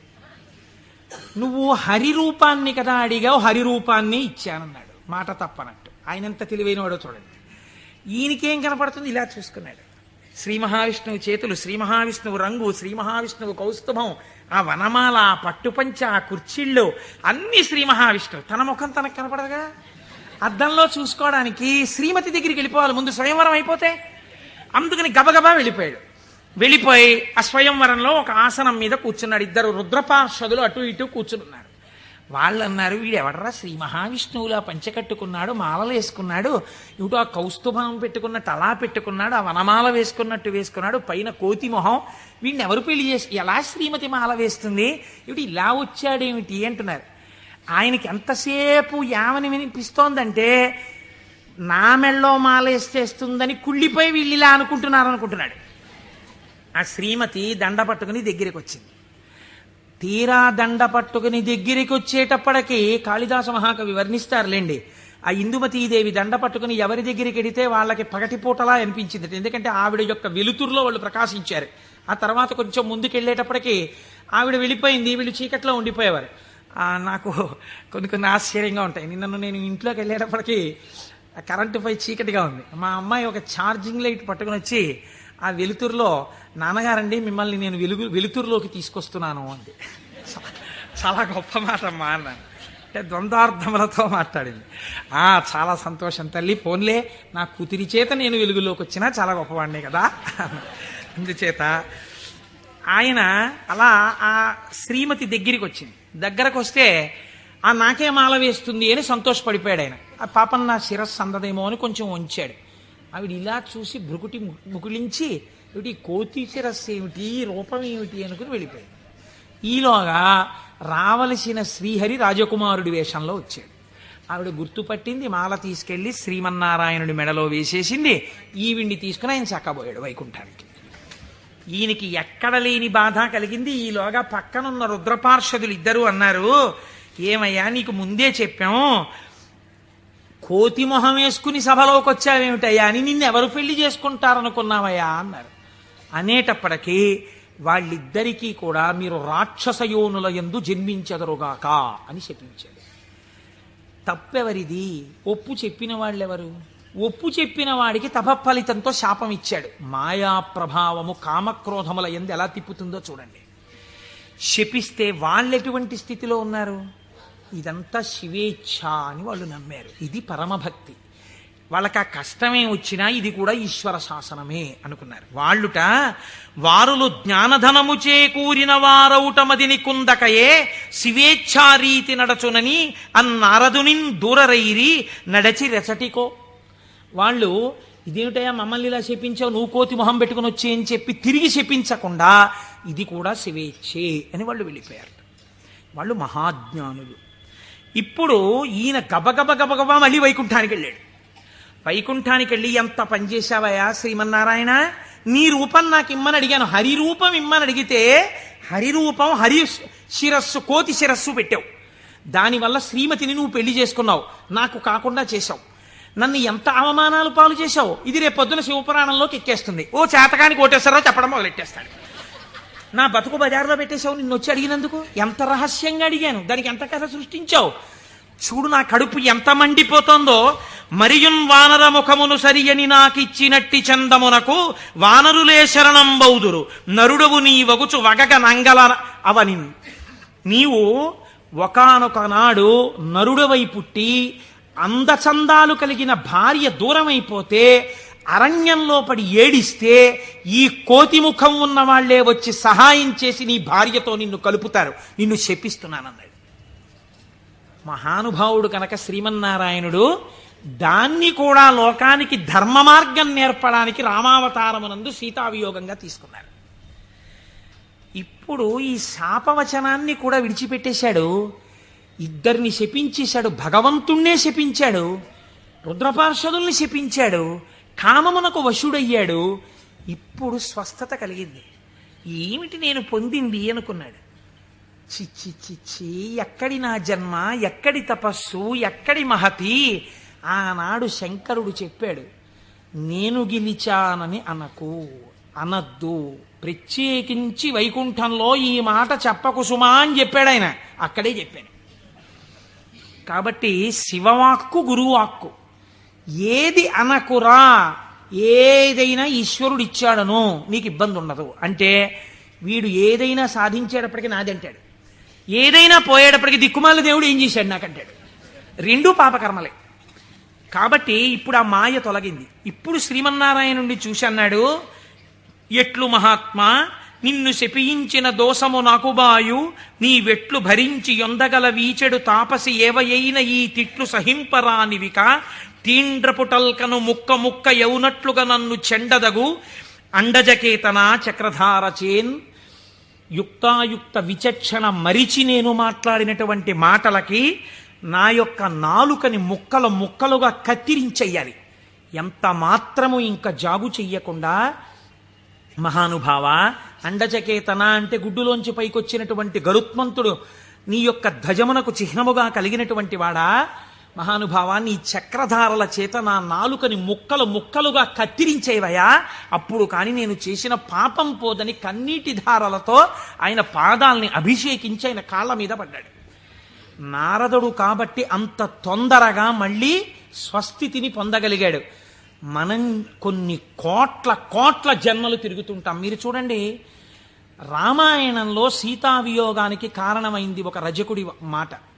అదే రజకుడు మళ్ళీ ద్వాపర యుగంలో రజకుడిగా వచ్చాడు.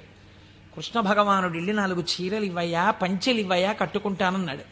ఎట్టట్రా మనుజేంద్ర చెలమలు మీ కియ్యంబాడియే మిరలుం కట్టంబోలుదురే, పయోఘృతదది క్షీరంబులన్ మెక్కి ఇట్లాడంజనుగాక, గొల్లలకు మీకి భంగి నోరాడిడిన్ కట్టా ప్రణంబులు కొలుపోయదుసు మీ కంసోద్ధతిన్ బాలక. ఆయన 4 పంచెలు ఇవ్వరా అంటే వీడు ఇన్ని మాటలు మాట్లాడాడు. ఎట్టెట్రా, ఏంట్రా, నీకు రాజుగారి బట్టలు కావలసి వచ్చాయా? బాగా నందవ్రజంలో పాలు వెన్న తిని ఒళ్ళు కొవ్విందా? నీకు రాజు పంచెలు కావాలా? పంచె కట్టుకోవడం కాదురా, ఈ మాట తెలిస్తే కంసప్రభువుకి ఏమవుతావు తెలుసా, ముక్కలైపోతావు అన్నాడు. అంటే కృష్ణ భగవానుడు అన్నాడు, అన్నయ్యా, ఇంకొక అవకాశం ఇచ్చి చూశా, సరేనని ఒక పంచె ఇస్తే చేసిన పాపం తీసేద్దామని చూశా. యుగం మారిపోయినా వీడి బుద్ధి మారలా. ఈ తల ఇక మామూలుగా పనికిరాదు, నీ గుద్దొక్కటి గుద్ది 1000 వ్రక్కలు చేయన్నాయా శిరస్సునన్నాడు. ఒక్క గుద్దు గుద్ది 1000 ముక్కలు చేశారు. నోటి మాట సంస్కారంగా ఉండాలి. మాట సంస్కారంగా ఉండడం మొదట నేర్చుకుంటే చాలా తప్పులు దిద్దబడిపోతాయి. అందుకే శివుడు చెప్పింది ఈ మాట వైకుంఠంలో చెప్పకు. నీవు ఏది చేసినా ఈశ్వర ప్రజ్ఞకి ముడిపెట్టు. నీ కొడుక్కో ర్యాంక్ వచ్చింది, ఇది ఈశ్వరానుగ్రహం అండి. మా అబ్బాయికో ర్యాంక్ వచ్చింది. నువ్వు మంచి పంచ కట్టుకున్నావు, ఈశ్వరానుగ్రహం అండి. ఓ పంచ కట్టుకున్నాను. నువ్వు ఒక ఉపన్యాసం చెప్పగలిగావు, అది పరమేశ్వరానుగ్రహం అండి. నా చేత ఒక ఉపన్యాసం చెప్పించాడు, ఈశ్వరానుగ్రహం అండి. నేను శివమహాపురాణం వినగలిగాను అను. నేనన్న మాట అన్నావా, ఇబ్బందిలోకి వెళ్ళిపోతావు. ఇది అనకు. మొదట దిద్దుకోవలసినది వాక్కు దిద్దుకో. రజోగుణ తమోగుణ భూయిష్టమైన వాక్కులు మాట్లాడకు, అవి నీ సంస్కారం అయిపోతాయి. ఈ సంస్కారము నిన్ను జన్మ జన్మాంతరములు తిప్పుతుంది. నారదుడు కాబట్టి మహానుభావుడు గంటలో సర్దుకున్నాడు. మనం ఎంతటి వాళ్ళం, మాయ ఎంత గొప్పదో చూడండి. ఇది మహేశ్వర శక్తి. ఈ మాయ ఎలా తొలగుతుంది అంటే దీనికి ఒక్కటే లక్షణం, ఆ మాయయే అమ్మవారి స్వరూపం. మీరు గట్టిగా ఆవిడ పాదాలు పట్టుకున్నారనుకోండి, పట్టుకుంటే ఆవిడే మిమ్మల్ని దగ్గరికి తీసుకుని, అందుకే చేతిలో పాశం పట్టుకుని ఉంటుంది. ఈశ్వర భక్తిని మీకిచ్చి మీ చేత ఈశ్వర సేవ చేయించి ఈశ్వరుడిలో మిమ్మల్ని ఆవిడే కలుపుతుంది. ఆవిడే ఆ పనినంతటినీ తీసుకుంటుంది. ఇది చిత్రంగా ఉంటుంది. ఎలా ఉంటుందంటే, తరచుగా చెప్తూ ఉంటాను నేను ఒక కత్తి నేను అలా వెడుతుంటే రోడ్డు మీద ఒక దొంగ పరిగెత్తుకుంటూ కత్తి పట్టుకుని నా వెనక వచ్చాడు అనుకోండి, నేను పరిగెడుతుంటాను. దొంగ కత్తి పట్టుకుని నా వెంట పరిగెడుతుంటాడు. నేను ముందు పరిగెడతాను, నా వెనక దొంగ పరిగెడుతుంటాడు. పరిగెడుతుండగా దొంగ రాయి తన్నుకుని పడిపోయి కత్తి అంత దూరంలో పడిపోయింది అనుకోండి. ఇప్పుడు నేను నిజానికి దొంగని ఏం చేయగలిగిన ధైర్యం నాకేం లేదు, కానీ కత్తి తీసుకుని ఇలా నిలబడ్డాను నేను. దొంగ పరిగెడుతున్నాడు. ఇప్పుడు ఎందుకు పరిగెడుతున్నాడు? దొంగ చేతి కత్తి నా చేతిలోకి వచ్చింది. ఇన్నాళ్ళు మిమ్మల్ని తిప్పిన కామం, ఆ కామపాశాలు అమ్మవారి పాదాలు పట్టుకుంటే భక్తి పాశాలుగా మారిపోయాయి. ఈ మార్పుకి మీరు అమ్మవారి పాదాలు పట్టుకుంటే చాలా ఆవిడ మాయాశక్తి, ఇటు తిప్పిన ఆవిడ అటు తిప్పేస్తుంది. మాయాపాశాన్ని భక్తిపాశం చేసేస్తుంది. లోకమునందు తిరిగిన పంచతన్మాత్రల్ని ఈశ్వరుడి వైపుకి తిప్పేస్తుంది, తిప్పేసి ఈశ్వరుడిలో కలిపేస్తుంది. కాబట్టి ఇప్పుడు మీరు మాయా అన్న అవనికని పైకెత్తి శివుడితో కలుపుతుంది. ఇది మహేశ్వరుణ్ణి చేరుకోవడానికి మార్గం. ఆ మార్గమునకు మొట్టమొదటి పొరపాటు వాక్కునందు కలుగుతుంటుంది. ఈ వాక్కునందు అలా చెయ్యకో, ఈశ్వర ప్రజ్ఞని గుర్తెరుగు, ఈశ్వరానుగ్రహాన్ని గుర్తెరుగు. ఇది మనకి బోధ చెయ్యడం ఈ మహేశ్వరనామమును, మహేశ్వరనామాన్ని అడ్డుపెట్టి మనకి నేర్పింది. ఇదే పరమశివుణ్ణి పక్కనే ఒక చిత్రమైన నామంతో పిలుస్తారు, శంభు అని పిలుస్తారు. శంభు అంటే ఏమిటో తెలుసా అండి? శం అంటే నిరతిశయమైనటువంటి సుఖము లేదా సుఖము, భావయతి కల్పించువాడు. మీరు చూడండి, ఒక వస్తువు ఉంటుంది, ఆ వస్తువు యొక్క సుఖానుభూతిని మీరు ఎప్పుడు పొందుతారు? ఒక వస్తువు యొక్క సుఖానుభూతిని మీరు ఎప్పుడు పొందగలరు అంటే ఆ వస్తువు మీ చేత అనుభవింపబడినప్పుడు. ఉదాహరణకి నాకు ఒక లడ్డు అంటే చాలా ఇష్టం అనుకోండి. ఆ లడ్డూని తీసుకొచ్చి మీరు ఇలా చూపించి, కోటేశ్వరారు మీకోసమే తెచ్చాం ఈ లడ్డు అన్నారనుకోండి. నేను ఆ లడ్డూని ఇలా చూసి నా కోరిక తీరిపోయి అంటానా? అనను. మీకోసమే అన్న చేతిలో పెట్టారు, చాలా బాగుంది అని ఇలా పెట్టుకుని తినబోతాను. తినకండి, మీకు ఈ లడ్డు ఎందుకు తెచ్చానో మీకు శుభవార్త చెప్పాలి, అది చెప్పాక తిందురు కానీ. ఇప్పుడు నా కోరిక తీరిపోయిందా? తీరలేదు. ఆయన శుభవార్త చెప్పబోతుంటే సెల్ ఫోన్ మోగింది. ఉండండి చెప్తాను అని అక్కడికి వెళ్ళి గంట సేపు మాట్లాడుతున్నాడు. లడ్డు ఇలాగే ఉంది, నేను ఇలాగే ఉన్నాను, తీరిందా? తీరలేదు. ఆయన తర్వాత వచ్చి ఏదో చెప్పి ఇప్పుడు తినండి అన్నాడు. ఇప్పుడు నేను దాన్ని తీసి ఇలా నాలుక మీద పెట్టుకుని అలా పడేశాను. గభాలన కంట్లో ఏదో పడి ఇలా అన్నాను, అది కింద పడింది. తీరిందా నా కోరిక? తీరలేదు. నాలుక మీద పడింది రెండో ముక్క, అమ్మయ్యా అన్నాను. ఇప్పుడు నా కోరిక తీరింది కదండి. వస్తువు ఉండడానికి, అది మీ అనుభూతిగా మారడానికి మధ్యలో చాలా తేడా ఉంటుంది. ఈ శక్తి మీ యందు నిలబెట్టేవాడు ఈశ్వరుడు. అందుకే ద్రాపే అంధస్సస్పతే దరిద్రం నీలలోహిత అంటుంది రుద్రాధ్యాయం. సుఖమునకు కావలసిన వస్తువు ఉండడం వేరు, సుఖముగా బ్రతకడం వేరు. ఒకడు కోటీశ్వరుడు ఉంటాడు, కానీ వాడు నిన్న రాత్రి మిగిలిపోయినటువంటి చద్దన్నాన్ని ఇవాళ మధ్యాహ్నం పులిసిపోయిన పెరుగుతో తింటాడు. కేవలం సుఖానుభవం కాదు. లోకములు 3 రకాలుగా ఉంటాయి. ఒక లోకము కేవలము సుఖాలు అనుభవించడానికే ఉంటుంది, స్వర్గాది లోకములు. అక్కడ దుఃఖము యొక్క స్పర్శ ఉండదు, సుఖాలు అనుభవిస్తారు. ఇంకొక లోకం ఉంటుంది, అక్కడ సుఖం అన్నది ఉండదు, ఎప్పుడు ఏడుపులు, పెడబబ్బలు, కేకలు, అరుపులు, భయంకరంగా ఉంటుంది. అది నరకం. సుఖం దుఃఖం 2 ఉంటాయి. ఓ రోజున తప్పట్లు కొట్టేస్తూ పొంగిపోతూ నేనే అంటుంటాడు, ఇంకో రోజున కుమిలిపోతూ ఏడుస్తూ ఉంటాడు. అదే భూలోకం. ఇక్కడ కొన్నాళ్ళు సుఖం, కొన్నాళ్ళు దుఃఖం. పొద్దున్న 10ంటికి సంతోషంగా ఉంటాడు, సాయంకాలం 4ంటికి ఏడుస్తూ ఉంటాడు. సుఖం దుఃఖం 2 అనుభవిస్తూ ఉంటాడు. సుఖ దుఃఖములు 2 ఉన్న భూలోకమునందు మీరున్నారు. ఇక్కడి నుంచి బాగా గుర్తుపెట్టుకోండి, మీకు 2 మార్గాలు ఉన్నాయి. ఒకటి, పూర్ణ దుఃఖమును కలిగిన లోకంలో కన్నా వెళ్ళొచ్చు, పూర్తి సుఖం కలిగిన లోకంలో కన్నా వెళ్ళొచ్చు. సుఖ దుఃఖాలు కలిగిన లోకంలోకి ఇంకా మీకు టికెట్ లేదు. అంటే మళ్ళీ ఎందుకండి ఇందులోకి? కాబట్టి ఒంటి మీద కొరడాలతో కొట్టేస్తూ, మరిగిపోయిన నూనెలో ముంచేస్తూ, ఏదో చీవు నెత్తురు నదుల్లో ముంచేస్తూ అది కావాలా? హాయిగా సంతోషంగా పెద్దలతో కూర్చుని ఏదో ఆనందంగా ఉండడం, అమృతం తాగడం, ఇలాంటివి కావాలా? అంటే లౌకికంగా కోరుకుంటే పోనీ స్వర్గం కోరుకోండి. నరకానికి ఎడదాం అనుకోకూడదంటే మీకు ఒక లక్షణం ఉండాలి. వెంటనే మీకోటి కావాలి. ఏమిటి కావాలి?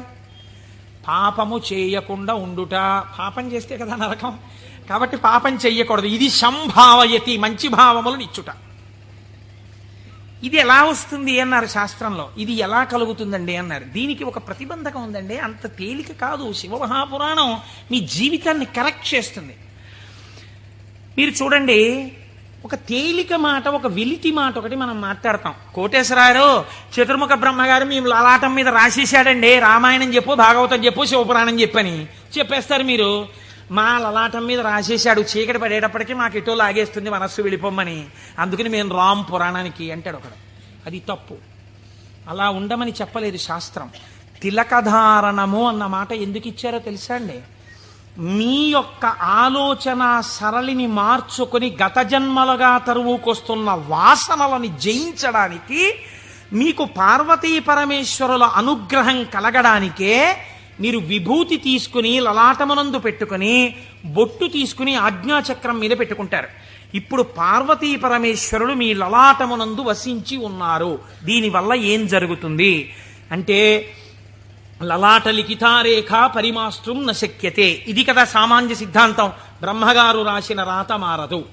కానీ మీరు తిలకధారణం చేసి విభూతి పెట్టుకోగానే మీ ఆలోచన సరళి యందు మార్పు వస్తుంది. ఎందుకు వస్తుందో తెలుసా అండి? మీరు చూడండి, ఒక ఆయన దగ్గరికి మీరు వెళ్ళేటప్పటికీ ఇలా విభూతి పెట్టుకుని ఇంత బొట్టు పెట్టు కూర్చున్నాడు అనుకోండి, ఈయన అడిగితే కొంచెం సౌమ్యంగా చెప్తారేమో అనిపించేస్తుంది మీకు గబుక్కుని వెంటనే. ఏమీ లేకుండా కొరకొర చూస్తున్నాడు అనుకోండి, బాబా ఆయన దగ్గరికి ఎందుకు లేండి అనిపిస్తుంది. అసలు మీరు భస్మ బొట్టు కనపడేటప్పటికి సాత్విక ప్రవృత్తి ముఖంలో కనపడిపోతుంది. సరికదా, ఆజ్ఞాచక్రం మీద బొట్టు అమ్మవారి యొక్క అనుగ్రహం. అమ్మవారి అనుగ్రహం ఆజ్ఞాచక్రం మీద ప్రసరణం మొదలవగానే మీ బుద్ధి యందు ఆలోచన మారిపోతుంది.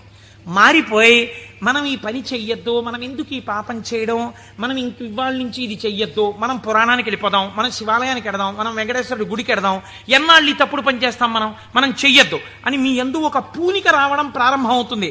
అందుకని ముందు శరీరమును అలంకృతం చేసి లోపల మనస్సుని సంస్కరించడం దగ్గరికి వెళ్ళారు. మీరు మనస్సుని జయించలేకపోతే. పెద్దలు ఏదో ఉత్తినే హాస్యాస్పదంగా పెట్టలేదండి ఇవేవిని. కనుక తిలకధారణ చేసి భస్మ పెట్టుకోమని చెప్పారు. ఇప్పుడు మీరు అలా చెయ్యడం ప్రారంభిస్తే ఏమవుతుంది? అలా చెయ్యడం ప్రారంభిస్తే మీకు దుఃఖమును స్వీకరించి దుఃఖము నుండి బయటపడతారు. ఇది చిత్రంగా ఉంటుంది. ఇప్పుడు మీకు ఎందుకు ఈ ఆలోచనలు, పాపభూయిష్టమైన ఆలోచనల వైపు ఎందుకు తిరుగుతోంది మనస్సు అంటే, దానికి రజోగుణ తమోగుణ ప్రవృత్తి ఉంది. 3 గుణాలు ఉన్నాయి లోకంలో, సత్వము రజస్సు తమస్సు. ఇది ఎప్పుడూ కూడా ఆయన అలాగే చెప్తాడు కానీ హాయిగా పనిచేసేట్టు ఎంత సుఖంగా ఉంటుంది, ఒంట్లో ఓపిక ఉన్నప్పుడు చేయాలి, ఆయనకి ఏముంది అలాగే చెప్తాడు, అలా చేస్తూ కూర్చుంటానేంటి, సుఖంగా అనుభవించు అంటుంది. ఎందుకు ఆ పురాణం, దిక్కుమాలిన పురాణం, హాయిగా టీవీ చూడు, మంచి ఎపిసోడ్ వస్తుంది ఇవాళ అంటుంది. ఈ బోధని జయించగలగడానికి ఈ త్రిగుణములు బాధాకరములు. మీరు ఉన్నతిని పొందకుండా బాధిస్తున్నాయి. ఉన్నతిని పొందకుండా బాధించేటటువంటి త్రిగుణముల యొక్క బాధ నుంచి మీరు బయటపడడానికే మీరు సంసారం అనే కొత్త బాధనించుకున్నారు. సంసారం బాధ అండి. సంసారం సాగరం దుఃఖం. సంసారం అంత తేలికని శాస్త్రం చెప్పలేదు. అందులో తరించడానికి చాలా కష్టం, దాని మార్గం తెలియాలి. మరి బాధపోవడానికి బాధలోకి ఎందుకండి, మళ్ళీ బాధపోవడానికి సుఖంలోకి వెళ్ళాలి. బాధపోవడానికి బాధలోకి వెళ్ళమంటున్నారు ఏమిటి మీరు అంటే, నేను మళ్ళీ ఒక ఉపమానం చెప్తాను మీకు కడుపు నొప్పిగా ఉంది, అజీర్తి చేసింది. అజీర్తి చేసి కడుపు నొప్పిగా ఉండడం బాధ. ఈ బాధ పోవడానికి మీరు ఇంకో బాధ స్వీకరించారు. ఏమిటది? ఆమదం తాగడం. ఆమదం తాగడం సంతోషంగా ఉంటుంది ఏంటి ఎవరికన్నా? ఆమదం తాగడం బాధే. కానీ మరి బాధతో కూడినటువంటి ఆమదము త్రాగుట అన్నది ఎందుకు చేశారు? కడుపు నొప్పి అజీర్తి అన్న బాధ నుంచి విముక్తమగుట కొరకు. సత్వరజస్తమో గుణములన్న 3 గుణముల నుంచి బయట పడడానికే సంసారములోకి ప్రవేశించి సుఖములు అనుభవించి, ఈ సుఖములు సుఖములా అన్న ప్రశ్న వేసుకుని, ఈ సుఖములు కావు, నిజమైన సుఖము ఈశ్వరుడే అన్న లక్షణాన్ని ఏర్పరచుకుని వైరాగ్య సంపత్తిని పెంపొందించుకోవడం, దాని వలన ఇంకా ఇంద్రియములు మనస్సు చెలించని స్థితికి పెడతాడు. ఇంద్రియాల్ని గెలవడం కాదు, మనస్సు కదలని స్థితికి పూర్ణ వైరాగ్యం అని పేరు. మీరు చూడండి, గాలి వెళ్ళిపోతూ మల్లెపూల మీద గెడుతుంది. నేను మల్లెపూల మించి వస్తున్నానని పొంగిపోదు. అశుద్ధం మీద గెడుతుంది. చిచి నేను అశుద్ధం మీదకి వెళ్ళానని బాధపడదు. దేని మించి వెళ్ళినా గాలి గాలిగానే ఉంటుంది, దానికేం బాధ లేదు. అలాగే పూర్ణ వైరాగ్యం పొందినవాడు ఇదంతా ఈశ్వర లీల అంటాడు. కానీ ఈ మాట అనడం చాలా కష్టం. అంత వైరాగ్యం రావడం కూడా ఈశ్వరానుగ్రహం. ఈ వైరాగ్య సంపత్తి చేత శాశ్వత సుఖస్థానమైన ఈశ్వరుడు ఎందుకు కలిసిపోతాడు. అప్పుడు వాడికి ఇంకా ఊర్ధ్వలోకం లేదు, అధోలోకం లేదు, పైన స్వర్గం లేదు, కింద నరకం లేదు. ఇక మళ్ళీ పుట్టవలసిన అవసరం లేని మోక్ష స్థితిని పొందుతాడు. ఇలా పొందడానికి శంభు అనుసంధానం చేసుకుంటూ ఉండాలి. శివుడి పాదాలు మీరు గట్టిగా పట్టుకున్నారనుకోండి, శివాష్టోత్తరం చదువుకుంటున్నారనుకోండి, భస్మధారణ చేశారనుకోండి, బొట్టు పెట్టుకున్నారనుకోండి, ఏమీ చేతకాకపోయినా కూర్చున్న నామాలు చెప్పడం మొదలుపెట్టారనుకోండి, మీకు తెలియకుండా మీలో ఒక రకమైనటువంటి మార్పు ప్రారంభమై అది మంచి ఆలోచనల వైపుకు తీసుకుని వెళ్ళగలదు. ఇలా తీసుకుని వెళ్ళవలసిన అవసరము ఎందువలన కలిగింది అంటే, పూర్వకాలంలో పూర్వయుగమైనటువంటి ద్వాపర యుగం వరకు కూడా ఒక లక్షణం ఉండేది. రాక్షసులు ఉన్నారనుకోండి, వాళ్ళు తెలిసేవారు వీళ్ళు రాక్షసులండి అని తెలిసేది. కాబట్టి వాడిని దూరంగా పెట్టడమో, వాడిని పరమాత్మ సంహారం చేయడమో ఏదో ఉంటుంది. కలియుగంలో ఏమిటో తెలుసా అంటే, రాక్షసులు ఏ రూపంలో ఉంటారు? చిత్తవృత్తుల రూపంలో ఉంటారు. పైకి దొరకరు. మీకన్నా సాధుపురుషుళ్ళే కనిపిస్తాడు. మోసం చేసేవాడే చాలా నమ్మించేటట్టుగా సాధుపురుషుళ్ళే ఉండాలి. వాడు నమ్మితే నాకేమిటి, నమ్మకపోతే నాకేమిటి, నేనేమన్నా వాడి దగ్గర ప్రయోజనం పొందుదాం అనుకుంటున్నానా అన్నవాడు తన యథారీతిగా ఉంటాడు. అవతల వాడిని నమ్మించి మోసం చెయ్యాలనుకోండి, వాడే మాట కలిపి చక్కగా మాట్లాడి బాగా మాట్లాడి మీరు నమ్మేటట్టు చేసి అప్పుడు మీకు ఒక కప్పు కాఫీ ఇచ్చి ఆ కాఫీలో మత్తు కలిపేసి మీరు పడిపోతే మీ సూట్ కేసు ఎత్తుకుపోవాలి వాడు కదా. అందుకని ఇప్పుడు ఎక్కడున్నాడు రాక్షసుడు? వాడి చిత్తవృత్తి ఎందున్నాడు? మీరు చూడండి, నిజంగా ఈ చిత్తవృత్తుల రూపంలో రాక్షసులు ఉండి ఉంటే త్రేతాయుగంలో విశ్వామిత్రుడు యాగం చేయగలడా? చెయ్యలేడు. ఇక్కడే ఉన్నారు రాక్షసులు. రాముడు ఈ లోపల రాక్షసుల్ని చంపడానికి తానే అనుసంధానం చేసుకోవాలి. బయట రాక్షసులుగా ఉన్నారు. రాముడు వచ్చి బాణం వేసి కొట్టి చంపాడు. ఈ యుగంలో అలా కుదరదు. ఇక్కడున్నారు రాక్షసులు. వాళ్ళు ఎప్పుడైనా తలెత్తుతారు. ఎప్పుడైనా తలెత్తి మిమ్మల్ని పడగొట్టేస్తారు. ఎప్పుడైనా పడగొట్టేయగలరు. ఎప్పుడైనా పడగొట్టేసేటటువంటి రాక్షసులు ఇక్కడే చిత్తవృత్తుల రూపంలో ఉన్నారు. వీళ్ళని తొక్కి పట్టగలిగిన వాడెవడు? ఒక్కడే, శంభు. అందుకే ఏవం శ్రీ శంభుదేవస్య నామ్యామష్టోత్తరం శతం అంటాం. ప్రదోష వేళలో రోజు ఆ శంభునామాలు చెప్పామనుకోండి, ఆయన ఏం చేస్తాడంటే వీళ్ళని తొక్కి పెట్టి మీ భావముల యందు మంచి ప్రవాహాన్ని ఏర్పాటు చేస్తాడు. ఈ మంచి ప్రవాహము కలిగిన భావన చేత ఉన్నతిని పొందేస్తాడు. ఇప్పుడు ఈ భావన పొందినటువంటి వాడు ఎలా ఉంటాడు?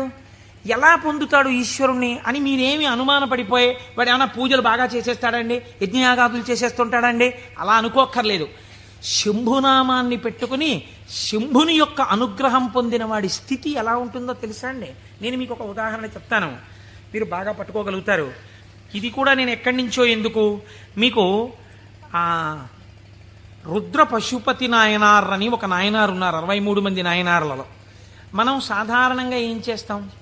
రుద్రం చదవండి అన్నాం అనుకోండి, సన్యాసి కూడా రుద్రం చదవాలి. సన్యాసులు కూడా రుద్రం పారాయణ చెయ్యమని శాస్త్రం విధించింది. ఎందుకో తెలుసా అండి? అభిషేకం చేయకపోయినా రుద్రాన్ని పారాయణ చేస్తే వెంటనే పాపాలు పటాపంచలవుతాయి. ఆ పశుపతి నాయనారికి ఒక లక్షణం ఉండేది.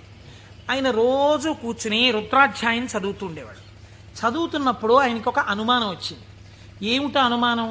అందులో మేఘ్యాయచ విద్యుచ్చాయచ వృక్షాయచ హరిత్యాయచ లోప్యాయచ ప్రవాహ్యాయచ ఫేన్యాయచ సికత్యాయచ ఈ మాటలు ఉన్నాయి. ఇవన్నీ ఈశ్వరుడే అన్నారు. అంటే నీరు ఈశ్వరుడు, నీటి మీద నురుగు ఈశ్వరుడు, చెట్టు ఈశ్వరుడు, చెట్టు మీద పిట్ట ఈశ్వరుడు, చెట్టులో ఆకుపచ్చతనం ఈశ్వరుడు. మనం ఏం చేస్తాం? మేము అభిషేకం చేయించుకుంటున్నామండి అని వెళ్ళి కూర్చుంటాం. శివాలయంలో ఉన్న అర్చక స్వామి ఏదో మహన్యాసం అని చెప్పి నారుద్రో రుద్రమచ్చ ఎత్తిని పాప ఆయన మహన్యాసం చేయిస్తాడు. చేయించిన తర్వాత మీరేవో పాలు పెరుగు పంచదార పళ్ళరసాలు పట్టుకెడతారు. ఆయన రుద్రాధ్యాయం చదువుతూ పోసేస్తాడు. పోసి అభిషేకం చేస్తుంటాడు. మీరేం చేస్తారు? మీకు అది ఏమిటో తెలియదు కదా, అర్థం కాదు. అర్థం కాకపోవడం వల్ల తేలిగ్గా వచ్చేది ఏంటంటే నిద్ర. కాబట్టి చాలా అమరికగా మనకి దొరికేది ఏమిటంటే బ్రహ్మదండం మహర్షులకు ఎలా ఉంటుందో అలా మోచేతిని తొడకి పెట్టి ఈ చేతిని ఇలా పెట్టి చక్క చెంప చేస్తే చాలు, అలా పడుకోవచ్చు, నిద్రపోతాడు. మళ్ళీ ఆయన ఎక్కడో గంట ఏదో కొడతాడు, కొడితే తెలివి వస్తుంది. తెలివి వచ్చాక మళ్ళీ పాపం తాపత్రయం ఉండదని నేను అన్నాం. మళ్ళీ ఓసారి లేచి ఏదో చేస్తున్నాడు, అల్లరవుతోంది మళ్ళీ అని చెప్పేసి కాసేపు మళ్ళీ పడిపోతాడు. దీని వలన ఏమైనా ప్రయోజనం ఉందా? మీరు చేసిన అభిషేకమునందు నేను ఇలా అడిగానని మీరు ఏమనుకోకండి, నన్ను మన్నించండి. ఒక మెట్టు పైకెక్కడానికి కాలు ఇలా ఏమైనా లేచిందా మీకు ఉపాసనలో? అంటే నేను అభిషేకం చేయించుకోవద్దని, శివాలయానికి వెళ్ళొద్దని నేను చెప్పట్లా, చేయించుకోవాలి అరిష్టం పోవడానికి. కానీ మీ ఉపాసనలో మీరు మెట్టు ఎక్కారా? కాదు కదా. ఇది రుద్రం పారాయణ చేయడం అంటే ఇది. ఆయన అన్నాడు, ఆ నాయనారు ఆయనకు ఒక చిత్రమైనటువంటి ఆలోచన వచ్చింది. ఆయన తిరుమలయార్ అనబడేటటువంటి ప్రాంతంలో ఉండేవాడు.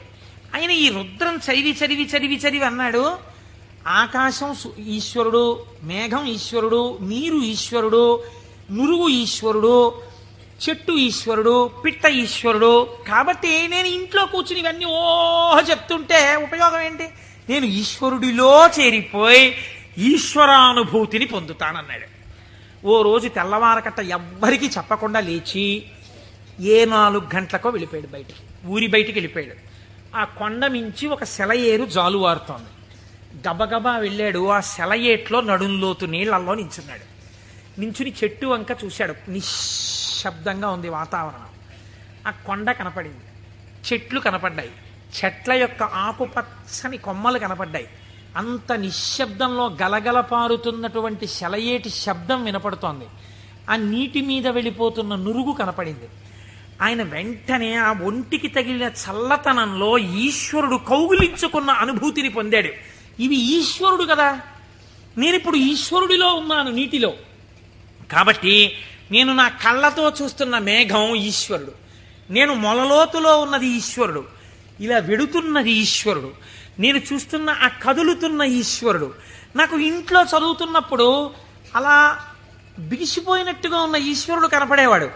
ఇప్పుడు ఇన్ని చేతులతో కాళ్లతో కదులుతూ నన్ను కౌగిలించుకున్నాడు ఈశ్వరుడు అని గట్టిగా గొంతెత్తి నమ పేన్యాయ చ శిఖత్యాయ చ ప్రవాహ్యాయ చ వృక్షాయ చ హరిత్యాయ చ లోప్యాయ చ అని పారాయణ చేశాడు. ఆ పారాయణ చేస్తూ ఆనందం అనుభవించేసి బయటికి రాలేక బయటికి వచ్చేవాడు. బయటికి వచ్చి ఒళ్ళు తుడిచేసుకుని పొడిబట్ట కట్టుకుని ఇంటికి వెళ్ళిపోయేవాడు. మళ్ళీ మధ్యాహ్నం అయ్యేది. ఆ చెరువు దగ్గరికి వెళ్ళి సంధ్యావందనం చేసుకుంటాననేవాడు. మళ్ళీ వెళ్ళిపోయి మళ్ళీ అందులో నించునేవాడు. మళ్ళీ శివుడు అబ్బా కదులుతున్నాడు. అవుగో అవే ఆయన చేతులు, నా స్వామి ఇలా ఇలా అంటున్నాడు, చేతులు ఊపుతున్నాడు, రా రా రా అని పిలుస్తున్నాడు, అవే కొమ్మల రూపంలో ఊగుతున్నాయి. నా స్వామి ఇదిగో ప్రవహిస్తున్నాడు. నా స్వామి వేదం ఋషులకి చెప్పినప్పుడు ఇలాగే వినపడి ఉంటుంది, అదిగో ఝరి శబ్దం వినపడుతోందన్నాడు. మొన్న మేము తిరుమల వెళ్ళి పాండవుల తీర్థం కింద దగ్గర కూర్చుంటే వెనకాతల నుంచి నదీ ప్రవాహం వెడుతుంటే చప్పుడు వచ్చింది. కాసేపు ఆగి మీరు ఆ శబ్దాన్ని వినండి అన్నాను నేను. ఆ వినండి అనడం వెనకాతల నా భావన అదే. ఇప్పుడు ఈశ్వరుడు చెప్తున్నటువంటి వేదం ఋషులకు ఎలా చెవుల్లో వినపడిందో అలా నాకు ఈశ్వరవాణి వినపడుతోంది అన్నాడు. మళ్ళీ నిలబడిపోయాడు. మళ్ళీ నమ సోమాయ చ రుద్రాయ చ నమస్తామ్రాయ చ అరుణాయ చ నమ శంగాయ చ పశుపతయే చ నమ ఉగ్రాయ చ భీమాయ చ అంటూ మళ్ళీ రుద్రం చదువుతూ మళ్ళీ అంతటా ఈశ్వరుడే నన్ను గట్టిగా పట్టుకున్నాడు నీళ్లలోని. అదే ఈ చల్లతనం. ఎంత చల్లగా ఉంటాడో మా స్వామి. ఒంటి నిండా చల్లటి పాములు, చంద్రమౌళి, ఆ గంగా చల్లగా ఉంటాడు కదా, చల్లగా నన్ను పట్టేసుకున్నాడు. బాబోయ్ ఎంత గట్టిగా పట్టుకున్నాడో అన్నాడు. నీళ్లల్లో మునిగానం లేదు, ఈశ్వరుడు నన్ను గట్టిగా పట్టుకోవడం వల్లే నాకు ఇంత చల్లగా ఉందన్నాడు. ఈశ్వరుడు పట్టుకోవడం వల్ల అబ్బా నాకు ఎంత సంతోషంగా ఉందో అన్నాడు. ఈ సంతోషంలో రుద్రం చెప్తున్నానన్నాడు. అవుగో ఇలా చేతులు ఊపుతున్నాడన్నాడు. అంత ఈశ్వరుణ్ణి చూస్తున్నాడు. చూస్తూ పొంగిపోతూ ఆ రుద్రం తడబడిపోతూ చెప్పేవాడు. మళ్ళీ పైకి వచ్చేవాడు, పొడిబట్ట కట్టుకునేవాడు, వెళ్ళిపోయాడు. మళ్ళీ బాగా చీకటి పండించేవాడు. ఒక్కసారి అక్కడ కూర్చుని జపం చేసుకుంటానని మళ్ళీ వెళ్ళేవాడు, మళ్ళీ నీళ్ళల్లో దిగేవాడు. మళ్ళీ ఈశ్వరుడు గట్టిగా పట్టుకున్న అనుభూతి పొందేవాడు. మళ్ళీ రుద్రం చెప్పేవాడు. ఇది కొన్నాళ్ళు అయిపోయిన తర్వాత ఏమైందంటే తను అలా అడుగులేసి ఎడుతుంటే గాలి ఇలా తగిలేది. కాళహస్తి నుంచి వాయులింగ రూపుడైన నా స్వామి వచ్చి నన్ను ఒక్కసారి ఇలా పిలిచి కోటేశ్వరరావు ఒకసారి పలకరిద్దామని వచ్చాను కాళహస్తి నుంచి అంటున్నాడు. అమ్మా స్వామి తగిలాడు ఇక్కడ, అబ్బా స్వామి నమస్కారం అంటున్నాడు. ఇప్పుడు ఎక్కడ లేడు ఆయనకి. అలా వెడుతూ పైకి చూశాడు, అబ్బో అనంతంగా పెరిగిపోయిన నా స్వామి ఆకాశ రూపంలో కనపడుతున్నాడని మళ్ళీ నమస్కారం చేసేవాడు. కపర్దీ నమ కపర్దినీచా అనేవాడు. ఇలా రాను రాను రాను రాను ఏమైపోయిందంటే ఎవరు కనపడినా ఆయనకి ఈశ్వరుడే కనపడేవాడు. ఆఖరికి పరిగెత్తి పారిపోతూ దొంగ కనపడేవాడు. నమ చోరాయచ, పరిగెత్తుతున్న దొంగలో నా స్వామి కనపడుతున్నాడు అనేవాడు. మరి అంతేగా చెప్పింది రుద్రం.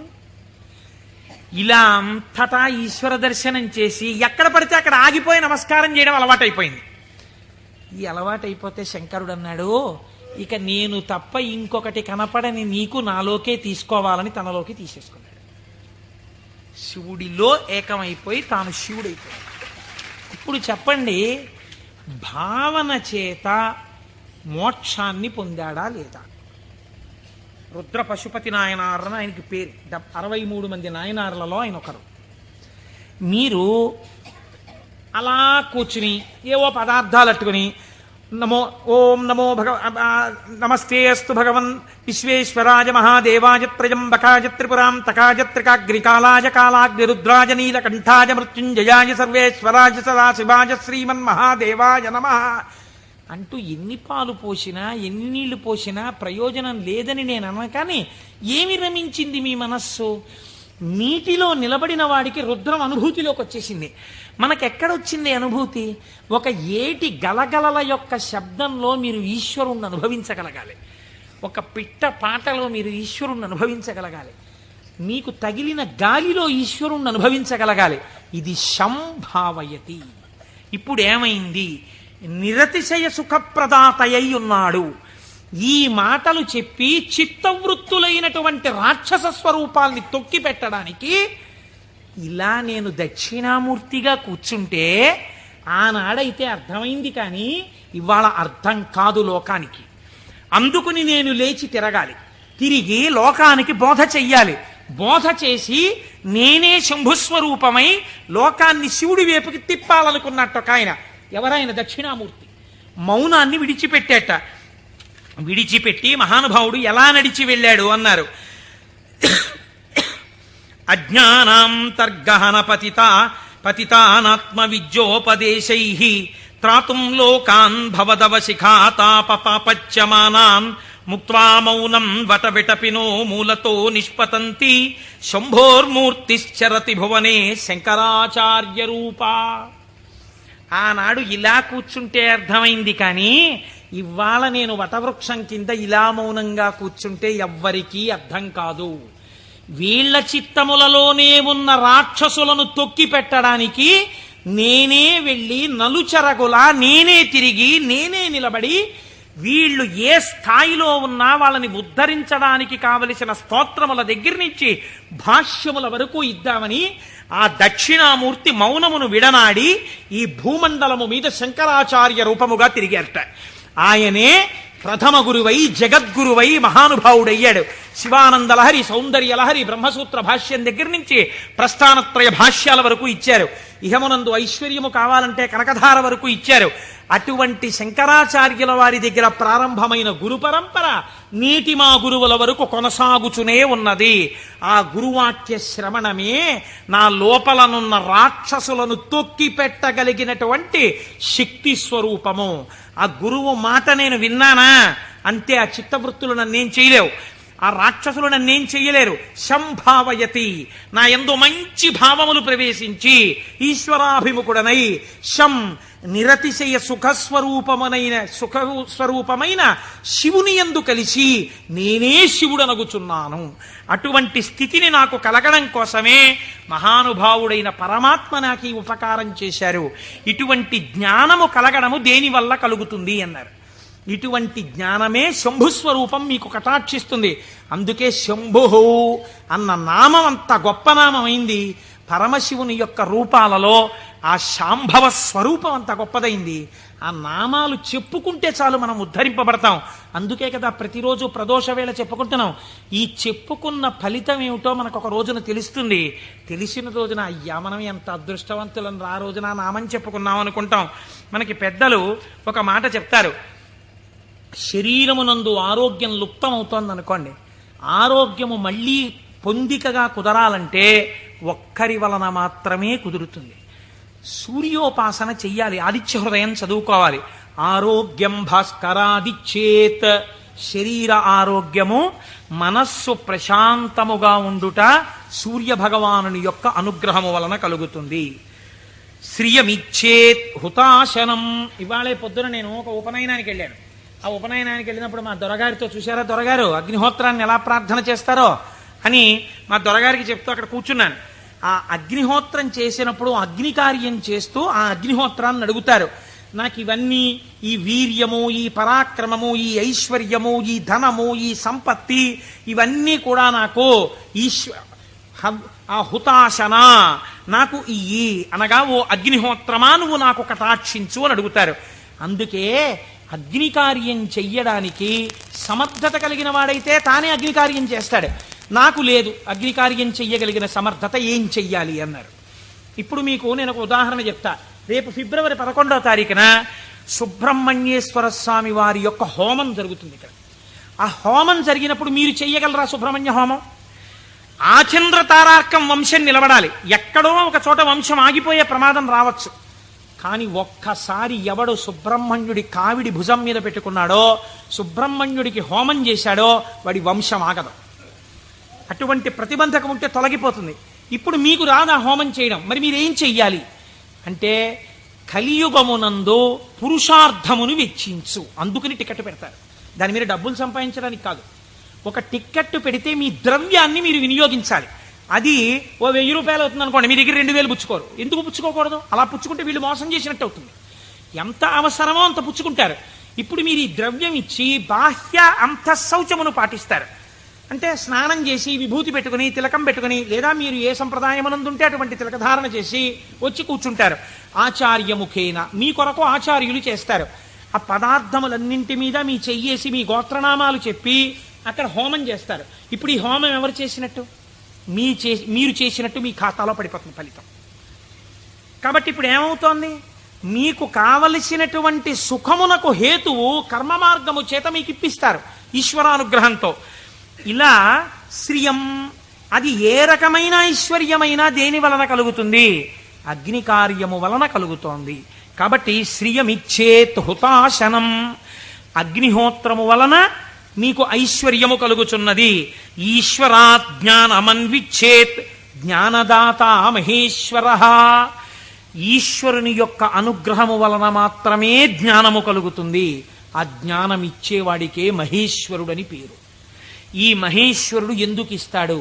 శంభునామాన్ని మీరు గట్టిగా పట్టుకుని ఆ నామాలతో పిలిస్తే, ఏవం శ్రీ శంభుదేవస్య, శంభుదేవుని నామాలు ప్రదోషంలో పిలుస్తున్నారు అనుకోండి, మీరు పేరు పెట్టి పిలవగా పిలవగా పిలవగా పిలవగా ఏమవ్వాలి? ఆయన పలకాలి. పలికితే ఏమనాలి? మీ వంక చూసి ఏవం శ్రీ శంభుదేవస్య నామ్నామస్తోత్తరం శతం అంటున్నారు మీరు. 108 నామాలతో నిన్ను పిలిచాను. ఆయనకు ఓసారి చూసి, సరే పిలిచావు, నేను శంభుదేవుణ్ణి కాబట్టి ఏం చెయ్యాలి? నీ భావాలు మార్చి నిన్ను ఈశ్వరుడి వైపుకి తిప్పాలి.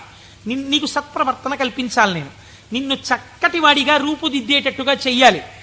నన్ను నువ్వు పిలిచినందుకు నేను నీకు చెయ్యగలిగింది అదే. కాబట్టి ఇప్పుడు ఆయన మీకేం చేస్తాడు? ఇదే చేస్తాడు. మీరు ఆయన విసుక్కున్నా సరేనండి. లోకంలో ఒక నానుడు ఉంది, మీరు చూడండి. అమ్మా అమ్మా అమ్మా అన్నారు అనుకోండి, అమ్మ అంటుంది. ఆవిడ ఏదో పోపు వేయించుకుంటూ ఉంటుంది. అంటుంది. అమ్మా అమ్మా, బా ఏమిటి అమ్మా అమ్మా అమ్మా చెప్పు ఏమిటో. అమ్మ నిన్ననే కాలేజీకి వెళ్ళానా అని మొదలు పెడతాను. నువ్వు ముందు తెవులు చెప్దు కాని విలే, కాలేజ్ టైం అయిపోతుంది అవతల అని పోపెట్టా. అది చిన్న బుచ్చుని అంటుంది పిల్ల. అంటే ఈ పోపెట్టేసి దగ్గరికి వచ్చి రా జడేస్తాను, ఇప్పుడు చెప్పు ఏమిటి చెప్తాను అనుకున్నావు? వినకూడదనుకున్నది అనేటప్పటికీ లొంగిపోయి, పోన్లే పాపం వింటే మాత్రం ఏమవుతుందని జడవేయుట అనేటటువంటి ఉపచారం చేస్తూ మరీ వింది అమ్మ. ఎందుకు వింది? 4 మాటలు అమ్మ అమ్మ అమ్మ అన్నందుకు వింది. ఎలా వింది? మీకు ఉపచారం కూడా చేస్తూ వింది. అలా మీరు రోజు ప్రదోషంలో ఏవం శ్రీ శంభుదేవస్య ని శివ శివ శివ శివ అంటే ఆయన ఏం చేస్తాడు? ఓసారో 2 సార్లు అనొచ్చు, 3వ మాట ఏమంటాడు? ఓ సర్లే ఇంక నిన్ను చక్కగా తీర్చిదిద్దుతాను, సరేనా, అందరూ పొంగిపోయేటట్టుగా నీ ప్రవర్తన మారుస్తానంటాడు.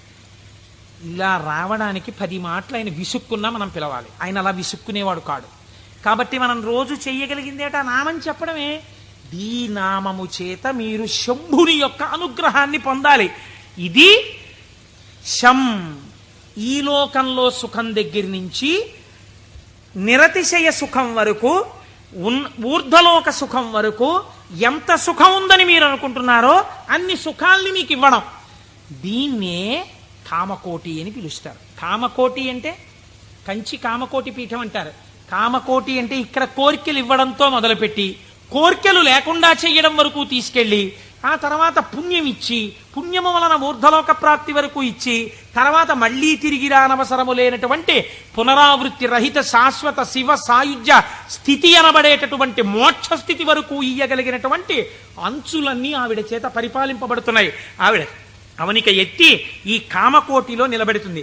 ఈ కోటిలో ఏ మెట్టు మీద నువ్వు నిలబడతావో దానికి తగినట్టుగా నిన్ను నిలబెట్టడానికి ఈ నామాలు, ఆ ఈశ్వరానుగ్రహము నిన్ను రక్షిస్తున్నాయి. నీకు రుద్రపశుపతి నాయనారు వృత్తాంతం ఒక్కటి ఉదాహరణగా సరిపోలేదా? రమించిన హృదయం అటువంటి భావం ఒక్కటి కలగగానే రమించిపోయిందంతే. ప్రమాదం అంతా ఎక్కడొస్తుందో తెలుసా అండి? మీరు చూడండి, మనం లోకంలో ఒక పెద్ద పొరపాటు చేస్తుంటాం. మనస్సు యందు దోషం ఉండదు. మనస్సు ఏ స్థానాన్నైనా వెతకడం దానికి అలవాటు. మీ మనస్సు ఒక స్థానాన్ని అడుగుతుంది. అది ఏమండి, సాయంకాలం 6:30కి వెళ్ళి కాసేపు మనం కూడా నామం చెప్పుకుంటే బాగుంది. లేదు, కొన్నాళ్ళకి పురాణం అయిపోతుంది.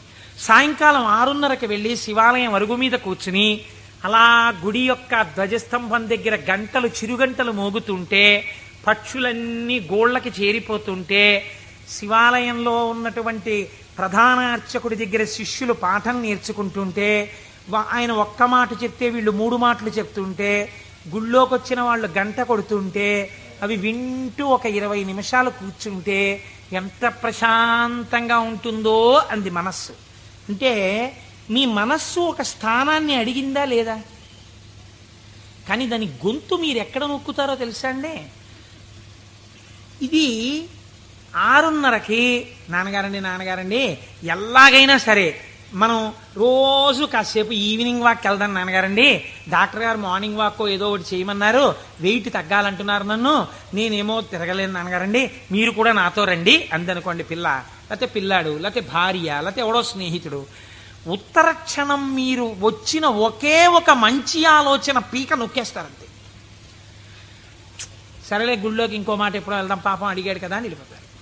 ఒకరోజు పొద్దున్నే కాసేపు మీరు 6 గంటలకి ధ్యానం చేసుకుంటే మీకు బాగుందనుకోండి. 6 గంటలకు అబ్బా లేచిపోతే పొద్దున్నే 6 గంటలప్పటికి మీరు లేచిపోయి ఆ బాత్రూంలోకి వెళ్ళి పడపడ స్నానం తిరుగుతుంటే నిద్ర పట్టే వాళ్ళకి కూడా నిద్ర పట్టట్లేదు. 7 వరకు హాయిగా ఎందుకు వెళ్ళిపోయాడు? మీరు ఏది చెప్పిన మాట ఎక్కడ విన్నారు? ఇంట్లోకి రెండంటేనే రాని వాళ్ళకి ఎవడు చెప్తాడు? బయటికి వచ్చిన వాడు చెప్పారు వెళ్ళిపోమనే చెప్తాడు కదండి. కాబట్టి పట్టు విడుపు అని 2 మాటలు మనకి శాస్త్రంలో ఉన్నాయి. ఏది ఎక్కడి వరకు పట్టుకోవాలో అక్కడ వరకే పట్టుకుని ఎప్పుడు విడిచిపెట్టాలో అప్పుడు విడిచిపెట్టేయాలి. అందుకే పట్టు విడుపు ఉండాలండి అంటారు. పట్టు విడుపు అన్నటువంటి శాస్త్రం మీకు అలవాటు అవ్వకపోతే శంభుదేవుని అనుగ్రహం జీవితంలో రాదు. కొన్ని పట్టుకోవాలి, కొన్ని వదిలేస్తుండాలి. ఇది విడిచిపెట్టేయకపోతే ఇంకా నా జీవితం వెళ్ళదు, నేను అటువైపు వెళ్ళడానికి కొన్ని వదలాలను వదిలిపెడుతూ ఉండాలి. అందుకే ప్రయత్నపూర్వకంగా రాజ్యం కూడా విడిచిపెట్టి వానప్రస్థానికి వెళ్ళారు. ఈ పట్టు విడుపు అంటే అక్కడ నేర్చుకోవడానికి ఇక్కడ కూడా నేర్చుకో. ఇక్కడే రాంది అక్కడే వస్తుంది నీకు, నేను ఏమి విడిచిపెడతావు? పట్టుకోవడం వచ్చు, విడిచిపెట్టడం వచ్చు. పైగా అదో క్వాలిఫికేషన్లో చెప్పడం ఏంటి? నేనండి ఇంకా పట్టానంటే వదిలిపెట్టనంటాడు ఒకడు. అంటే మూర్ఖుడివి, పాతాళంలోకి పోతున్నావు, అది గొప్ప. నాకు కోపం వస్తుంది కానండి, గవ్వుకున్నారన్నా పెద్దలు చెప్తే వెంటనే పక్కన పెట్టేస్తానన్నారు అనుకోండి, మీరు ఆయనకు పోల్దండి అయ్యాలి. అంతేగాని నాకే గాని కోపం వచ్చిందా హరి బ్రహ్మాదులు వచ్చి చెప్పినా వినండి అంటాడు. వాళ్ళ కర్మ కాలిపోయిందా నీకు వచ్చి చెప్పడానికి? నీలోంచి వెళ్ళిపోతే చాలా చచ్చూరు కొట్టావు. ఎందుకు వచ్చింది? ఏమిటా వ్యగ్రత? ఎందుకు వచ్చిన మాట? కనుక నేను ఈ మాటని ఎందుకు ఇంతలా నొక్కి చెప్తున్నానో మీరు సహృదయంతో అర్థం చేసుకోండి. ఒకవేళ నా వాక్కు యందు వ్యగ్రత ఉండి ఉండవచ్చు. శంభుని అనుగ్రహము వచ్చినా గుర్తెరగగలిగి ఉండాలి. ఆ గుర్తెరగనప్పుడు వచ్చిన అవకాశము వినియోగించుకోకపోతే మరొకసారి ఈశ్వరుడు ఇవ్వడానికి ఇష్టపడడు. కనుక మనకి అటువంటి మనస్సు కూడా కావాలి. ఈశ్వరా, నీ అనుగ్రహము మాయందు ప్రసరించినప్పుడు దాన్ని నిలబెట్టుకోగలిగిన స్థితిని కూడా నీవే అనుగ్రహించు అని మనం ఆ శంభుదేవుని పాదములు పట్టి ప్రార్థన చేసి